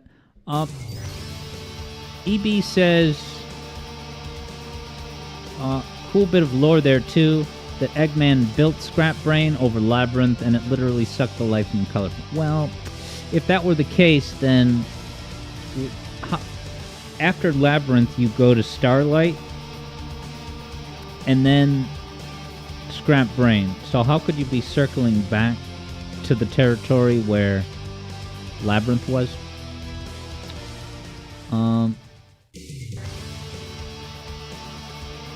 Alright, Vector says, when the game was finally released, must be this game, story elements were dropped, Dark Spines is still playable, but only as a bonus character. A consolation bit. But yeah, everybody, we are winding down today's stream, so I want to say thanks so much for hanging out. It was a great time. Glad to get some on-screen bits back in the mix. Yeah, EB Boy says it could be another section, but the implication is there. I guess it's because I always, like, I always pictured Sonic 1 as, like, you know, someone made the point, I think, on a podcast that, when you get through a zone, you flip the sign, and that's like you're marking your territory. Like, it's an Eggman sign, I think, and then you spin it, and it's so like this is now Sonic's signpost. He has cleared this area. It's his now. So like if you're, the whole bit is that you're going from nature all the way into Eggman's fortress, and actually Labyrinth was supposed to be, I think, the second zone, right? And then it would have been Marble. And Marble Zone kind of bridges the gap between, like, abandoned ruins, but it's also seems to be a building that's still in use. EB says, not to mention the verticality of all three zones. Starlight in the sky, and Labyrinth below ground. What, so you go from Starlight, you're higher up, and then under the ground is Scrap Brain, and then Labyrinth below. Yeah, I guess the fact that Labyrinth was supposed to be the second zone, I guess that's why I'm slow to, what is it called? Oh, okay, EB says it's not the same Labyrinth, but those ruins could span the whole island. Yeah, open enough to interpret. I'm on board with that. Yeah, Owen made a point. I'll have to pull up the classical VOD from the Sonic 1 versus 2 debate, because, yeah, he did bring that up, and then the guy we were debating was like, yeah, you know, it's cool to have your headcanon and all, so he kind of jabbed him saying that was headcanon. But yeah, EB Boy, have a great night. Vector Sater, Eblo, JJ, if Wonder Woman's still here, Third Bruno.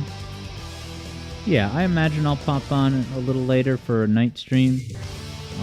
Yeah, greater than 75% chance. I might start a new class.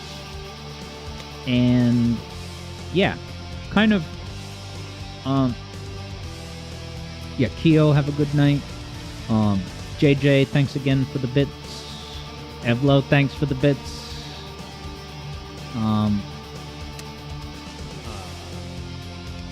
Yeah, like, what I could do is, right, technically, I could sit down and just resume that night file in Blighttown.